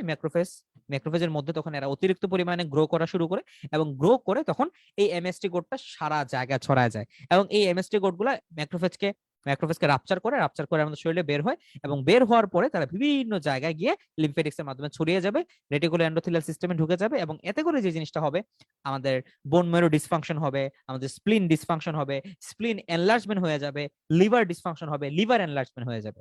ওকে, তো এই ঘটনাগুলো আমরা পাবো। তাহলে আমরা যদি একটু উপরের মেকানিজমটা দেখি, তাহলে দেখেন এই যে এখান থেকে একটু ছবিটা খেয়াল করেন, তাহলে মানুষ বা যে কোনো ভার্টেব্রাট এনিমেলকে সে বাইট করলো, হ্যাঁ, একটা স্যান্ডফ্লাই বাইট করলো। যখন বাইট করতেছে, বাইট করার পরে তাদের মিড গার্ড থেকে মেজরিটি পোর্শন রিগার্জিটেশন হচ্ছে, কিছু জিনিস প্রোবস্কিস বা ফোরগার্ড থেকে আসতেছে। প্রোমেস্টিকট আসলো, ম্যাক্রোফেজ খাইলো, এমএস্টিকট ফর্মে পরিণত হলো। এরপরে একটা পর্যায়ে সে ম্যাক্রোফেজকে ফেগোলাইসিসম করতে দিল না। এরপরে সে প্যারাসাইটিস যে সেলগুলো আছে, ম্যাক্রোফেজ বা এন্ডোথেলিয়াল সেল, এগুলো থেকে রাপচার হলো, এমএসটি কোড সার্কুলেশনে আসলো, আরো এন্ডোথেলিয়াল সেলকে ইনভেশন করলো, এবং সেই এমএসটি কোড গুলাকে ব্লাডের মধ্যে থাকলো, বডি ফ্লুইডে থাকলো, সেটাকে আরেকটা স্যান্ডফ্লাই খেয়ে ফেললো। স্যান্ডফ্লাই যখন এটাকে ফিডিং এর সময় এটাকে টেকেন আপ করলো, তখন এটা স্যান্ডফ্লাই মিড গার্ডে চলে গেল, চলে গিয়ে তারা প্রোমেস্টিকট ফর্ম পরিণত করলো, প্রোমেস্টিকট ফর্ম বাইনারি ফিশারের মাধ্যমে আরো আরো সংখ্যায় বাড়া শুরু করলো। সো এটা হচ্ছে তাদের লাইফ সাইকেল, এবং এটা হচ্ছে তাদের প্যাথোজেনেসিটি, এবং হচ্ছে হোস্ট রেসপন্স। এখন এইখানে এই যে কিছু ভিসেরাল লিশমিনিয়াসিস এর কথা বলছে, আমরা একটু বলতেছি একটু পরে। যেমন দেখেন, তাহলে এখানে আসেন যে ক্লিনিক্যাল ফিচার, ভিসেরাল লিশমিনিয়াসিসে আপনি ক্লিনিক্যালি কি ফিচার পাবেন। তাহলে ভিসেরাল লিশমিনিয়াসিস আমরা বললাম যে ওল্ড ওয়ার্ল্ড ভিসেরাল লিশমিনিয়াসিস দুইটা অর্গানিজম দিয়ে হচ্ছিল, লিশমিনিয়া ডোনোভানি, লিশমিনিয়া ইনফ্যান্টাম। আর যে নিউ ওয়ার্ল্ডে আমরা বললাম লিশমিনিয়া চ্যাগাসি। তাহলে ভিসেরাল লিশমিনিয়াসিস মোটামুটি তিনটা অর্গানিজম দিয়ে হয়, লিশমিনিয়া donovani, লিশমিনিয়া ইনফ্যান্টাম old world, লিশমিনিয়া চ্যাগাসি new world. তাহলে ইনফ্যান্টাম দিয়ে ইনফ্যান্টের হয়, ডোনোভানি দিয়ে অ্যাডাল্টের হয়, এই জিনিসগুলো আমরা মোটামুটি বুঝে গেছি, ঠিক আছে। আর লিশমিনিয়া চ্যাগাসি দিয়ে কাদের হয়? লিশমিনিয়া চ্যাগাসি দিয়েও কিন্তু সাধারণত চিলড্রেনদের হয়ে থাকে। ওকে, এটা একটু লেস কমন আর কি। আচ্ছা, এখন মোটামুটি এখানে আরো কিছু ইনফরমেশন আপনাকে জানতে হবে, যে এই যে ভিসেরাল লিশমিনিয়াসিস, এটা এটা সবচেয়ে বেশি ইম্পর্টেন্ট, যেহেতু এটা আমাদের দেশে সবচেয়ে বেশি হয়। ইনকিউবেশন পিরিয়ড 2 থেকে 6 মাস। এবং এইখানে রোগীর সমস্যা কি থাকবে? এখন দেখেন, যেহেতু ব্লাডে কিছুদিন পর পর এমএসটি কোড আসছে, তাহলে এমএসটি কোডকে মারার জন্য আপনার আরো ইমিউন রেসপন্স অ্যাক্টিভেটেড হবে, তখন আপনার ফিভার হবে। এরপর সে লিভারে চলে যাবে, লিভারে গিয়ে সে হ্যাপাটোমেগালি করবে। এরপর স্প্লিনে চলে যাবে, স্প্লিনে গিয়ে সে স্প্লিনোমেগালি করবে। বোন মেরুতে চলে যাবে, বোন মেরুতে গিয়ে সে প্যানসাইটোপেনিয়া করবে। তাহলে এখানে যেটা হবে, যে পেশেন্টের যে অ্যাব্রাপ্ট হঠাৎ করে তার তার জ্বর শুরু হবে, মডারেট টু হাই গ্রেড একটা ফিভার থাকবে, তার রাইগর এন্ড চিলস, শরীর প্রচন্ড কাঁপুনিতে জ্বর আসবে, এবং এইটাকে বলা হয় ডাবল পিক, হ্যাঁ, ফিভারটাকে বলা হয় ডাবল রাইস ফিভার। এটা কেন হয়? এটা আসলে দিনের বেশি মানে এক একটা সময় যখন এমএসটি কোড গুলো রিলিজ হয়, তখন সেটার এগেনস্ট আপনার ইমিউন সিস্টেম কাজ করে, এবং এই জন্য বলা হয় যে ডাবল রাইস ফিভার হতে পারে। স্প্লিনোমেগালিকে বলা হচ্ছে this is the most consistent sign. তার মানে এই পেশেন্টদের আপনি কি পাবেন? স্প্লিন এনলার্জ পাবেন। এই কারণে আপনাদেরকে একটা ছবিতে দেখাচ্ছিলাম, তাই না? এই যে এই ছবিটা যদি খেয়াল করেন, এখানে কি প্রতিটা বাচ্চার, দেখেন প্রতিটা মানুষের কি স্প্লিন ফোলা, আর এটা হচ্ছে কি, এটা হচ্ছে যে কিউটেনাস লিশম্যানিয়াসিস এর ছবি দেখাচ্ছিল। তাহলে স্যান্ড ফ্লাই কামড় দিলে কি হতে পারে? এই যে বাচ্চাদের স্প্লিন বড় হয়ে যাচ্ছে।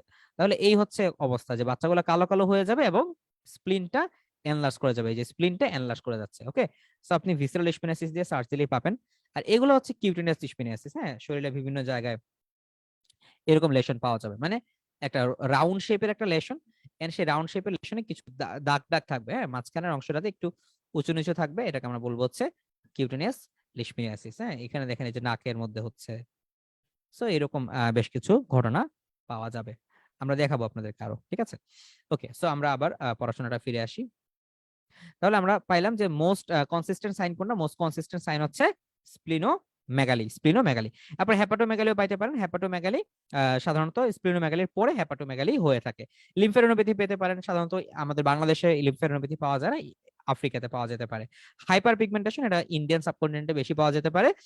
পেডাল ইডেমা অ্যাসাইটিস, যেহেতু লিভার কাজ করতে পারতেছে না, তাহলে লিভার থেকে অ্যালবুমিন প্রোডাকশন কম হবে, এই কারণে ইডেমা হতে পারে। আমরা জানি যে হাইপো অ্যালবুমিনেমিয়াতে ইডেমা হয়। কেন ইডেমা হয়? অ্যালবুমিন না থাকলে কলার অসমোটিক প্রেসার কমে যায়, সার্কুলেশনের মধ্যে ব্লাডকে ফ্লুইডকে সে ধরে রাখতে পারে না, এই কারণে ইডেমা হয়।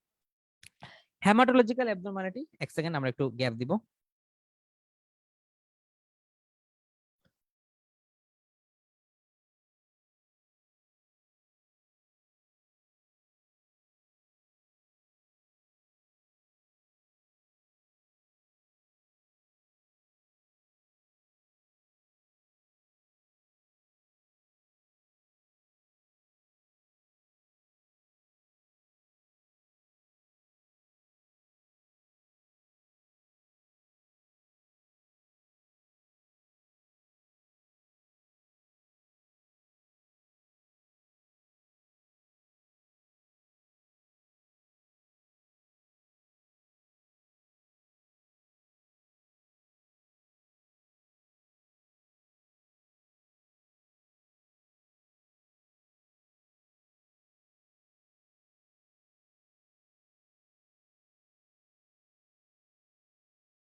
ওকে, সো যেটা বলছিলাম, তাহলে প্যাডাল ইডেমা এবং হচ্ছে অ্যাসাইটিস। তাহলে কেন প্যাডাল ইডেমা এবং অ্যাসাইটিস হচ্ছে? কারণ এই যে মানুষের হাইপো অ্যালবুমিনেমিয়া হচ্ছে, অ্যালবুমিন কমে যাচ্ছে, এই জন্য এটা হচ্ছে। হ্যামাটোলজিক্যাল অ্যাবনরমালিটিতে আপনি কি কি অ্যাবনরমালিটি পাচ্ছেন? হ্যামাটোলজিক্যাল অ্যাবনরমালিটিতে দেখেন তার তিনটা সেল লাইনের ডিক্রিজ করবে। তাহলে যেহেতু তিনটা সেল লাইন ডিক্রিজ করছে, এই কারণে আপনি এনিমিয়া পাচ্ছেন। যেহেতু এনিমিয়াতে এখানে আয়রনের কোনো ডেফিসিয়েন্সি নাই বা অন্য কোনো ডেফিসিয়েন্সি নাই, এই কারণে এই এনিমিয়াটা হবে নর্মোসাইটিক এবং নর্মোকমিক। কারণ কি? কারণ বোন মেরুতে যখন সমস্যা হয়, বোন মেরু থেকে যখন প্রোডাকশন কমে যায়, তাহলে প্রোডাকশন কমে গেলে তো আর বেশি দেখতে একই রকম থাকতেছে, তাই না? আর বেশি সাইজ শেপে কোনো চেঞ্জ হচ্ছে না, এই কারণে এটাকে আমরা বলি নর্মোকমিক নর্মোসাইটিক এনিমিয়া। পাশাপাশি আপনি পাচ্ছেন লিউকোপেনিয়া। তো লিউকোপেনিয়া কেন পাচ্ছেন? কারণ ওই যে বললাম তিনটা সেল লাইনই কমবে, সো লিউকোপেনিয়া, থ্রম্বোসাইটোপেনিয়া, এই কন্ডিশন গুলো আপনি পাবেন। আর যেহেতু এখানে এনিমিয়া হচ্ছে, সো অনেক সময় যেটা হয়, এনিমিয়ার কারণে ইভেন এই পেশেন্টের হার্ট ফেলিওর সহ হতে পারে। আচ্ছা, এরপর হাইপার গামা গ্লোবুলিনেমিয়া কেন পাচ্ছেন? কারণ এখানে বলা হয় যে পলিক্লোনাল বি সেল অ্যাক্টিভেশন হতে পারে, মানে অনেকভাবে বি সেল গুলো অ্যাক্টিভেটেড হতে পারে, তখন আপনি হাইপার গামা গ্লোবুলিনেমিয়া পাবেন। আচ্ছা, এবার আসেন লিশমেনোমা। লিশমেনোমা মানে কি? যে এটা আসলে শরীরের মধ্যে কিছু এরকম নোডুলার স্কিন লেশন পাওয়া যায়, it's not important. Secondary infection কেন হচ্ছে? যেহেতু আপনার ডব্লিউবিসি কমে গেল, ডব্লিউবিসি কমে যাওয়ার কারণে আপনার সেকেন্ডারি ইনফেকশনের সম্ভাবনাটা বেশি বেড়ে যাবে। ওকে, তাহলে মোটামুটি আমরা ভিসেরাল লিশমেনিয়াসিস সম্পর্কে জানলাম। এবার আসেন post kala azar dermal leishmaniasis, very important, post kala azar dermal leishmaniasis. আচ্ছা, এটাতে কি হয়? এটা হচ্ছে একটা non ulcerative lesion. Non ulcerative, খেয়াল করেন, this is very very important, non ulcerative lesion. কেন? কারণ লিশমেনিয়াসিস বাকি যেগুলো আছে, কিউটিনিয়াস যে লিশমেনিয়াসিস, কিউটিনিয়াস লিশমেনিয়াসিস গুলা হচ্ছে আলসারেটিভ হয়। কিউটিনিয়াস লিশমেনিয়াসিস গুলো কি হয়? আলসারেটিভ হয়। আর এই যে পিকেডিএল এটা নন আলসারেটিভ হয়। সো এটা কিন্তু এখানে খুবই গুরুত্বপূর্ণ একটা কন্ডিশন। 2 নাম্বার, যাদের পিকেডিএল হচ্ছে তাদের একটা ভিসেরাল লিশমেনিয়াসিস দিয়ে তাদের একটা চিকিৎসার একটা হিস্ট্রি থাকবে, যে তার একবার ভিসেরাল লিশমেনিয়াসিস হয়েছিল, এরপর তাকে চিকিৎসা করা হয়েছে, এরকম একটা হিস্ট্রি থাকবে। শুরুতে এটা হাইপোপিগমেন্টেড ম্যাকিউল হিসেবে থাকবে। So is the most common feature near the mouth. এটা হয় মানে হাইপোপিগমেন্টেড ম্যাকিউল মানে কি, ধরেন এটা আপনার স্কিন, এখন এই স্কিনে এই জায়গায় একটু কালার চেঞ্জ হয়ে গেল, এটাকে আমরা বলবো ম্যাকিউল। এখন ধরেন এটা একটা স্কিন, আপনার স্কিনে এরকম একটা সলিড একটা এলিভেশন ঘটলো, এটা একটু সলিড, হ্যাঁ, এবং এটা উপরের দিকে উঠলো, এটাকে আমরা বলবো পেপিউল। তাহলে আপনি জাস্ট এটা মনে রাখেন যে এটা ইনিশিয়ালি হাইপোপিগমেন্টেশন হয়, মানে আপনার স্কিনটা একটু সাদা হয়ে যায়, একটু মানে কম কালো থাকে আর কি, যেরকম কালার ছিল নর্মাল এপিয়ারেন্স এর থেকে একটু সাদা হয়ে যায়। এরপরে এই হাইপোপিগমেন্টেড মেকিউল হওয়ার পরে এটা আস্তে আস্তে সারা মুখে ছড়িয়ে যায়, আর্মে ছড়িয়ে যায়, ট্রাঙ্কে ছড়িয়ে যায়, এবং সেখান থেকে নোডিউল হওয়া শুরু করে। সো নোডিউল হচ্ছে পেপিউলের চেয়ে আরো বড়। তাহলে আপনি যদি খেয়াল করেন, এটা এটা স্প্লিনোমেগালি দেখাচ্ছে এখানে, এই যে দেখেন এই জায়গাগুলো কি, এটা হচ্ছে সেই হাইপোপিগমেন্টেড এরিয়া। এরপরে হাইপোপিগমেন্টেড এরিয়ার পরে এই সারা মাথায় গোল গোল গোল গোল গোল গোল এরকম একটা অবস্থা, ঠিক আছে। আর এটা দেখতে তো মানে ভয়ঙ্কর অবস্থা, দেখে কাইন্ড অফ লেপ্রোসির মতো মনে হচ্ছে, তাই না? যাই হোক, তো এখানে দেখেন এই বড় বড় নোডিউল হয়ে তার মুখ ভরে গেছে, খুবই বাজে অবস্থা। সো এক্সটেন্সিভ ফেশিয়াল নোডিউলার লেশন, তাহলে এটা হচ্ছে নোডিউল, এগুলো কিছুটা পেপিউলের মতো থাকে, এখানে একটা দুইটা হয়তো নোডিউল আপনি পেতে পারেন। সো এগুলোকে আমরা বলি পোস্ট কালাজার ডার্মা লিশমিনিয়াসিস। এখানে অনেক সময় চোখ আক্রান্ত হয়, সেক্ষেত্রে আপনি চোখে কনজাংটিভাইটিস পেতে পারেন, ঠিক আছে। তাহলে দেখেন এই যে পোস্ট কালাজার ডার্মা লিশমিনিয়াসিস, দেখেন মোস্ট এফেক্টেড কান্ট্রি কি লিখছে, কার নাম লিখেছে, বাংলাদেশ। সো ভয়ঙ্কর ব্যাপার, এবং একটা খুব বড় রকম চেঞ্জ হয়। তাহলে রোগী হঠাৎ করে বলবে তার ফেসে এরকম চেঞ্জ হচ্ছে, তাহলে আমাদেরকে জিজ্ঞেস করতে হবে তার আগে কোনো সময় কালাজ্বর ছিল কিনা। তাহলে দেখেন 2 থেকে 10 বছর আগে কালাজ্বর ছিল, এরপর এটা আসতে পারে, হ্যাঁ। এবং এটা ট্রিটমেন্ট আসলে অনেকদিন ট্রিটমেন্ট নিতে হয়, দেখেন 2 থেকে 4 মাসের মতো চিকিৎসা নিলে কিছুটা ভালো হয়। ওকে, এখন আমরা মোটামুটি বুঝতে পারলাম যে পিকেডিএল কি, ভিসেরাল লিশমিনিয়াসিস কি। এখন এগুলা আপনি ডায়াগনোসিস কি করে করবেন? তাহলে ডায়াগনোসিস করার জন্য আপনাকে এমএসটি কোড দেখতে হবে। পিকেডিএল এর জন্য আপনি কোত্থেকে এমএসটি কোড নেবেন? স্কিন থেকে, যে যেখানে স্কিনে যে লেশন গুলো আছে সেখানে যখন আপনি দেখবেন, সেখানে আপনি কিছু এমএসটি কোড পেতে পারেন। মোটামুটি 80% কেসে আপনি এমএসটি কোড পেতে পারেন, এবং এই নোডিউলার যে লেশন গুলো আছে ওগুলাতে এটা ভালো পাওয়া যায়। এছাড়া আপনি চাইলে সেরোলজিক্যাল কিছু টেস্ট, মানে অ্যান্টিজেন অ্যান্টিবডি কিছু টেস্ট করতে পারেন।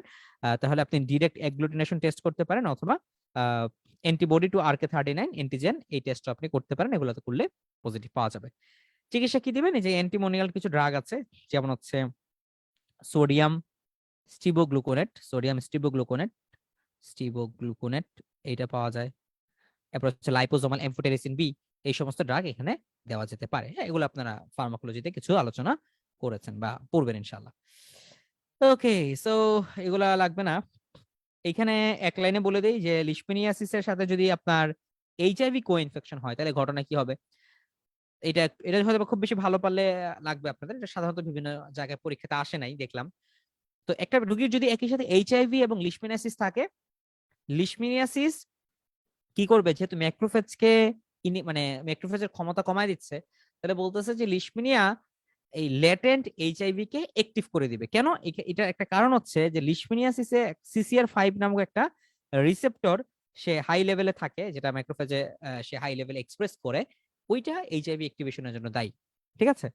আর এইচআইভি টি হেল্পার 2 সেল, টি হেল্পার 2 কোনটা ছিল খারাপটা, টি হেল্পার 2 সেলকে অ্যাক্টিভেশন করবে, এবং এতে করে লিশমেনিয়াসিস আরো ছড়ায় যাবে।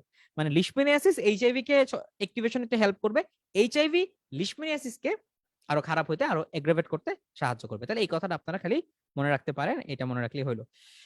সো এইখানেও আমাদের লাইপোসোমাল এমফোটেরিসিন বি হচ্ছে ভালো চিকিৎসা। আচ্ছা, এখানে আসেন যে laboratory diagnosis of leishmania donovani, very important, এটা আপনাদেরকে ধরতেই পারে। সো আমরা কি করব, আমরা লিশমেনিয়া কোন ফর্মটা দেখবো, ব্লাডে কোন ফর্মটা দেখবো, স্যার জিজ্ঞেস করবে। তো ব্লাডে আমরা এমএসটি কোড ফর্মটা দেখবো। এই MST code Leishmania ডোনোভানির MST code ফর্মটাকে আমরা বলি এলডি বডি, এলডি বডি মানে লিশমেনিয়া ডোনোভানি বডি। এটা মানে কি? এটা মানে হচ্ছে এমএসটি কোড ফর্মটা। তাহলে এটা আপনি মাইক্রোস্কোপি করে দেখবেন। কোন জায়গা থেকে মাইক্রোস্কোপি করবেন? যেখানে এটা আছে, এটা কোথায় কোথায় থাকে, স্প্লিনে থাকে, লিভারে থাকে, বোন মেরুতে থাকে, লিম্ফ নোডও থাকতে পারে আফ্রিকার পেশেন্টদের ক্ষেত্রে। তাহলে আপনি এই সমস্ত জায়গা থেকে আপনি অ্যাসপিরেশন করতে পারেন, স্প্লিন থেকে অ্যাসপিরেশন, বোন মেরো অ্যাসপিরেশন, লিভার বায়োপসি। সবচেয়ে ভালো কোনটা? অ্যান্সার হচ্ছে স্প্লিন। 98% সেন্সিটিভিটি, মানে এটা করলে আপনি মোটামুটি শিওর যেখানে পাবেন এটা সবচেয়ে বেশি ভালো। সমস্যা কি?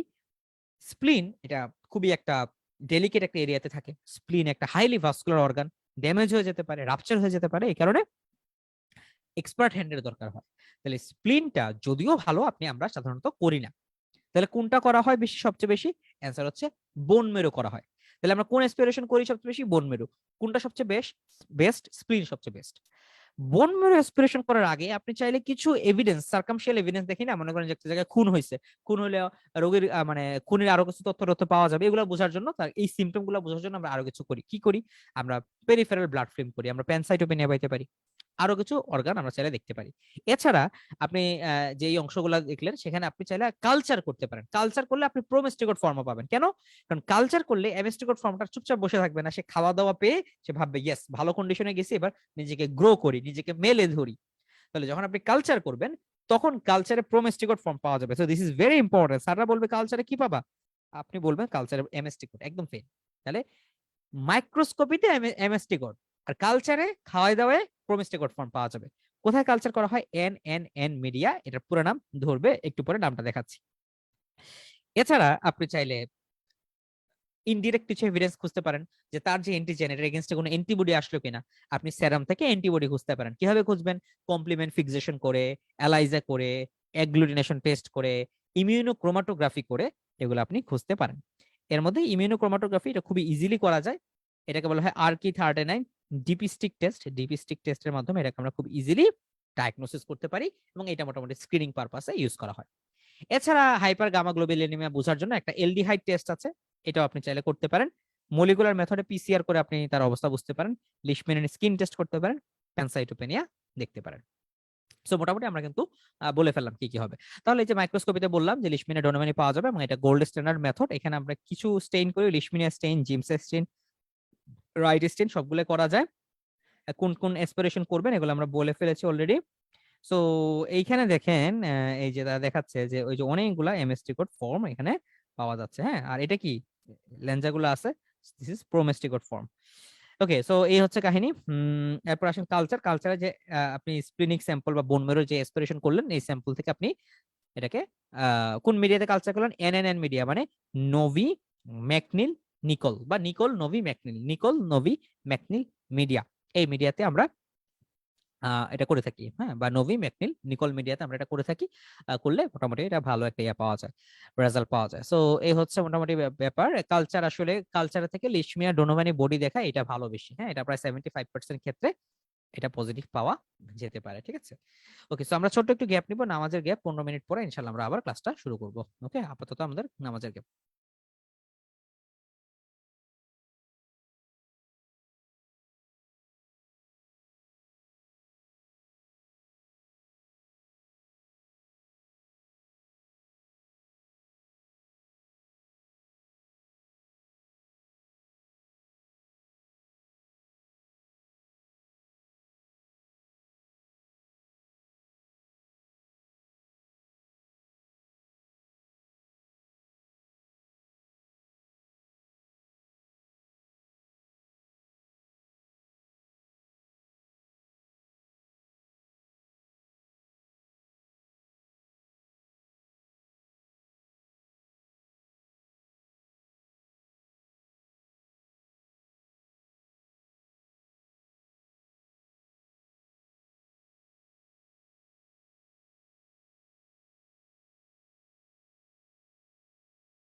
ওকে, সো আমরা আবার শুরু করি।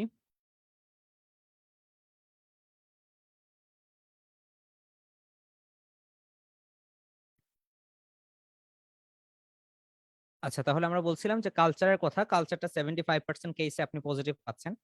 এখন আসেন যে যেহেতু একটা অর্গানিজম বা একটা প্রোটোজোয়া আপনার শরীরের মধ্যে আছে, সেটার গায়ে কিছু এন্টিজেন থাকবে এবং সেই এন্টিজেনের এগেনস্টে আপনার শরীরে অ্যান্টিবডি তৈরি হবে। এখন সরাসরি আপনি অ্যান্টিজেনটা পেলেও বুঝবেন যে রোগটা আছে, অথবা ওই অ্যান্টিজেনের এগেনস্টে এরকম কোনো অ্যান্টিবডি তৈরি হয়েছে কিনা এটা যদি আপনি খুঁজে পান, তাহলেও বুঝবেন যে আপনি এটা দিয়ে আপনার রোগ হয়েছে। তাহলে আপনি অ্যান্টিবডি সেরামে ডিটেকশন করতে পারেন। তো অ্যান্টিবডি টেস্টগুলো সাধারণত সেন্সিটিভ হয়, তবে স্পেসিফিক হয় না। কেন স্পেসিফিক হয় না? কারণ ওই স্পেসিফিক্যালি ওই অর্গানিজমের এগেনস্টে অ্যান্টিবডি হইলো কিনা এটা সবসময় বলা যায় না, কারণ অন্য আরো অর্গানিজমের এগেনস্টেও অ্যান্টিবডি ডেভেলপ করতে পারে। এখন এই অ্যান্টিবডি কি বোঝার জন্য আপনি কমপ্লিমেন্ট দিয়ে ফিক্স করে ফেলতে পারেন, এলআইসা দিয়ে বের করতে পারেন, ইনডিরেক্ট ফ্লুরোসেন্ট অ্যান্টিবডি টেস্ট করতে পারেন। অনেকভাবে এগুলাকে টেস্ট করা যায়। এর মধ্যে ইম্পর্টেন্ট আমাদের যেটা, সেটা হচ্ছে আইসিটি, মানে ইমিউনো ক্রোমাটোগ্রাফিক টেস্ট। তার মানে ক্রোমাটোগ্রাফি মানে গ্রাফ মানে হচ্ছে একটা পেপার, এই পেপারে আপনার অ্যান্টিবডির উপর ভিত্তি করে একটা কালার চেঞ্জ হবে, মানে এখানে কিছু দাগ দেওয়া থাকে, সেটার উপর ভিত্তি করে আসলে টেস্টটা করা হয়। আপনাকে জাস্ট টেস্টের এত বিস্তারিত জানতে হবে না, জাস্ট এটা খেয়াল রাখেন যে ইমিউনো ক্রোমাটোগ্রাফিতে অ্যান্টিবডিটাকে ডিটেকশন করার একটা সহজ উপায়। এখন এই অ্যান্টিবডি ডিটেকশন করার জন্য আপনি কিন্তু কোন রোগটার কথা চিন্তা করছেন, লিশমিনিয়া ডোনোভানি দিয়ে, যেটা ভিসেরাল লিশমিনিয়াসিস যেটা হচ্ছে। তো সাধারণত লিশমিনিয়া ডোনোভানি দিয়ে আমরা টেস্টটা করি না, আমরা এখানে টেস্ট করি হচ্ছে লিশমিনিয়া ইনফ্যান্টামের অ্যান্টিবডি ইউজ করে। এই কথাটাকে একটু খেয়াল রাখতে হবে। এবং এইটার মোটামুটি 98% সেন্সিটিভিটি, 90% স্পেসিফিসিটি, যেটা যথেষ্ট ভালো। এবং এই টেস্টটা করা করা খুবই সহজ। সুতরাং এই ফিল্ড স্টাডি, মনে করেন আপনি কোন একটা জায়গায় গেলেন, যে ওইখানে আহ, অসংখ্য লোক, আপনি স্ক্রিনিং টেস্ট করতে যাচ্ছেন, যেটা খুব ইজিলি রেজাল্ট আপনি পাবেন। তাহলে আপনি ওই পেশেন্টকে বোন মেরো এসপিরেশন করবেন, এত বক্কর চক্কর করার সময় নাই, আপনি RQ39 টিপিস্টিক টেস্ট করে ফেলেন বা ইমিউনোক্রোমাটোগ্রাফি টেস্ট করে ফেলেন। এটা আমাদের জন্য করাটা সহজ, এই কারণে আমরা এটা করে থাকি। ওকে, এবং এটা কিন্তু সেন্সিটিভিটি এবং স্পেসিফিসিটি ভালো। এই জিনিসগুলো যদি মাথায় রাখেন, আপনি পরীক্ষাতে ভালো অ্যান্সার করতে পারবেন। এখন আসেন যে হাইপার গামা গ্লোবিউলিনেমিয়া, মানে তার গামা গ্লোবিউলিনের পরিমাণ অতিরিক্ত বাড়লো কিনা। কারণ আমরা বলেছি এখানে বি সেল বি সেল যেগুলো আছে, এই বি সেলকে অনেকগুলো অ্যান্টিজেন অনেকভাবে স্টিমুলেশন দেয়। এই কারণে বি সেলের অনেকগুলা ক্লোন অ্যাক্টিভেটেড হয়ে যায়। এটাকে আমরা বলি পলিক্লোনাল বি সেল অ্যাক্টিভেশন। পলি মানে হচ্ছে অসংখ্য, ক্লোনাল মানে হচ্ছে ক্লোন। তার মানে অসংখ্য বি সেলের ক্লোন থেকে তারা অ্যান্টিবডি সিক্রেশন করবে। এই কারণে আপনি যেহেতু হাইপার গামা গ্লোবুলিনেমিয়া পাচ্ছেন, আপনি অতিরিক্ত গামা গ্লোবুলিন, এই কারণে আপনি কি করবেন, পেশেন্টের সেরাম নেবেন। সেরাম নেওয়ার পরে ওইখানে 40% ফরমালিনের একটা ড্রপ ওই টেস্ট টিউবে আপনি দিবেন। দেওয়ার পরে দেখবেন যে পেশেন্টের সেরামটা জেলিফিকেশন হয়ে গেছে। হ্যাঁ, পেশেন্টের সেরামটা জেলিফিকেশন হয়ে গেছে, জেলির মতো হয়ে গেছে, দুধের মতো সাদা হয়ে গেছে। সো একটা মিল্ক হোয়াইট হ্যাপাসিটি অপাসিটি আপনি পাবেন, এবং হচ্ছে এই বয়েলড এগ যেরকম একটু, মানে আপনি যখন ডিম সিদ্ধ করেন, ডিমের সাদা অংশটা যেরকম জেলির মতো হয়ে যায়, ওইরকম একটা ঘটনা আপনি পাবেন। তো এটার ডিসঅ্যাডভান্টেজ হচ্ছে এটা শুরুর 3 মাসে আপনি পজিটিভ পাবেন না, এবং অন্য কন্ডিশন গুলা, যেমন ধরেন সিস্টোসোমা বা ট্রাইপেনোসোমা, যেখানেও ওইরকম অনেক বেশি অ্যান্টিবডি হতে পারে, সেখানে মাল্টিপল মায়োলোমাতে তো অনেক বেশি ইমিউনোগ্লোবুলিন পাওয়া যায়। তাহলে ওই কন্ডিশন গুলাতেও আপনি কি পাইতে পারেন, এরকম একটা স্ট্রাকচার পেতে পারেন, এরকম একটা ঘটনা আপনি পেতে পারেন। ঠিক আছে, সো এই কথাগুলো এখানে লেখা আছে। লিশমেনিন স্কিন টেস্ট, এটা নিয়ে আর বললাম না, এটা তো বললাম যে ডিলের একটা হাইপার সেন্সিটিভিটি, এবং এখানেও কিন্তু ইনডিউরেশন পাওয়া যায়। কতটুকু ইনডিউরেশন পাইলে আমরা পজিটিভ বলি, এটা যদি আপনি 72 ঘন্টার মধ্যে 5 মিলিমিটারের মতো পান, তাহলে এটা বলা হয় পজিটিভ। কাদের ক্ষেত্রে এটা পজিটিভ পাবো না? যাদের ইমিউনিটি দুর্বল। ইমিউনিটি দুর্বল কারা?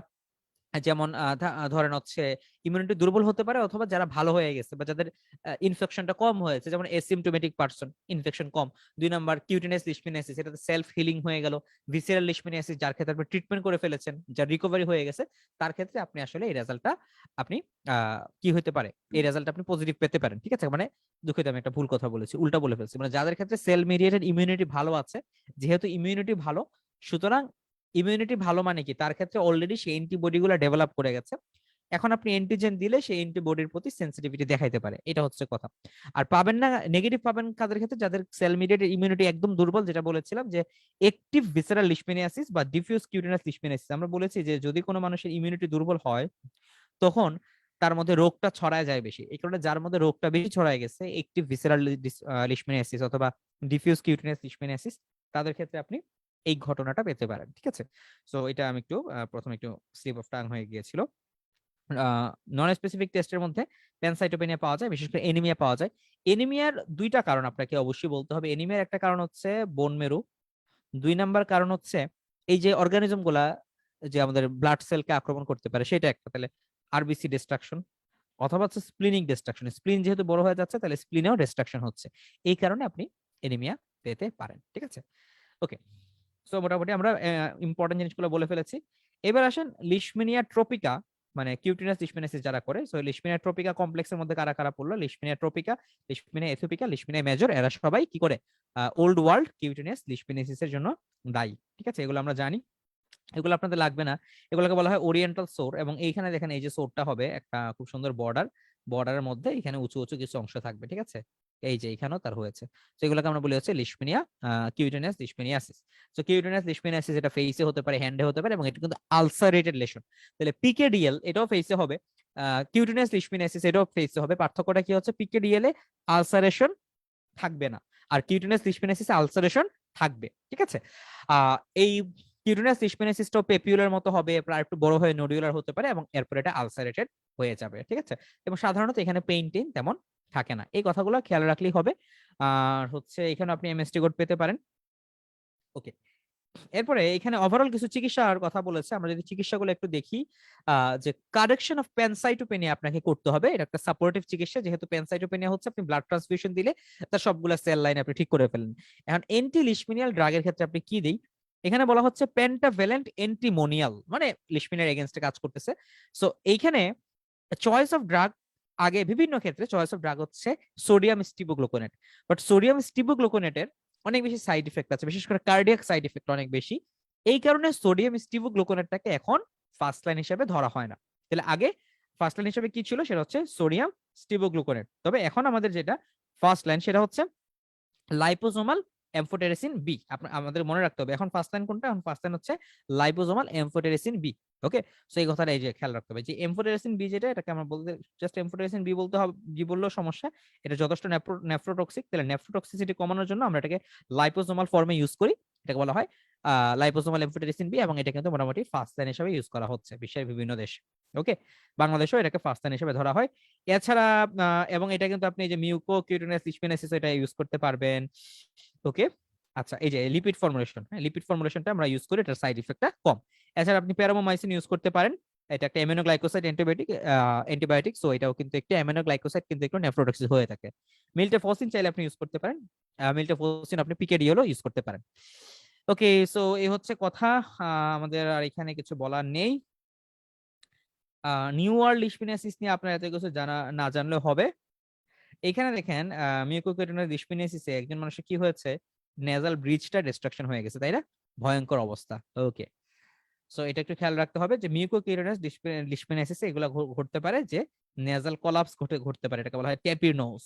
যারা খুব বেশি ভালো পারেন তাদেরকে হয়তো ধরবে, এছাড়া বাকিদেরকে আসলে ধরার চান্স নাই। সো আমরা মোটামুটি লিশমিনিয়াসিস নিয়ে আলোচনা করে ফেলেছি, আর এখানে আর কিছু লাগবে না।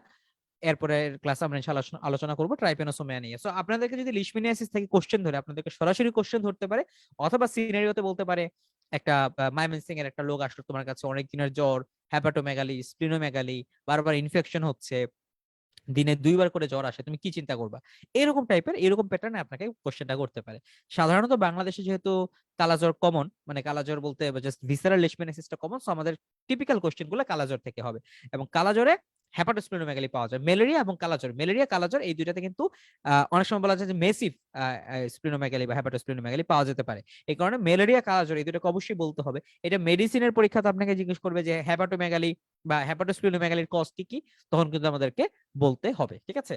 সো আশা করি আপনারা ইনশাআল্লাহ অ্যান্সার করতে পারবেন। এরপরে যদি লিশমিনিয়াসিস থেকে কিছু জানার থাকে বা কিছু জিজ্ঞেস করার আপনাদের থাকে, আমাদেরকে জানাতে পারেন চ্যাট বক্সে।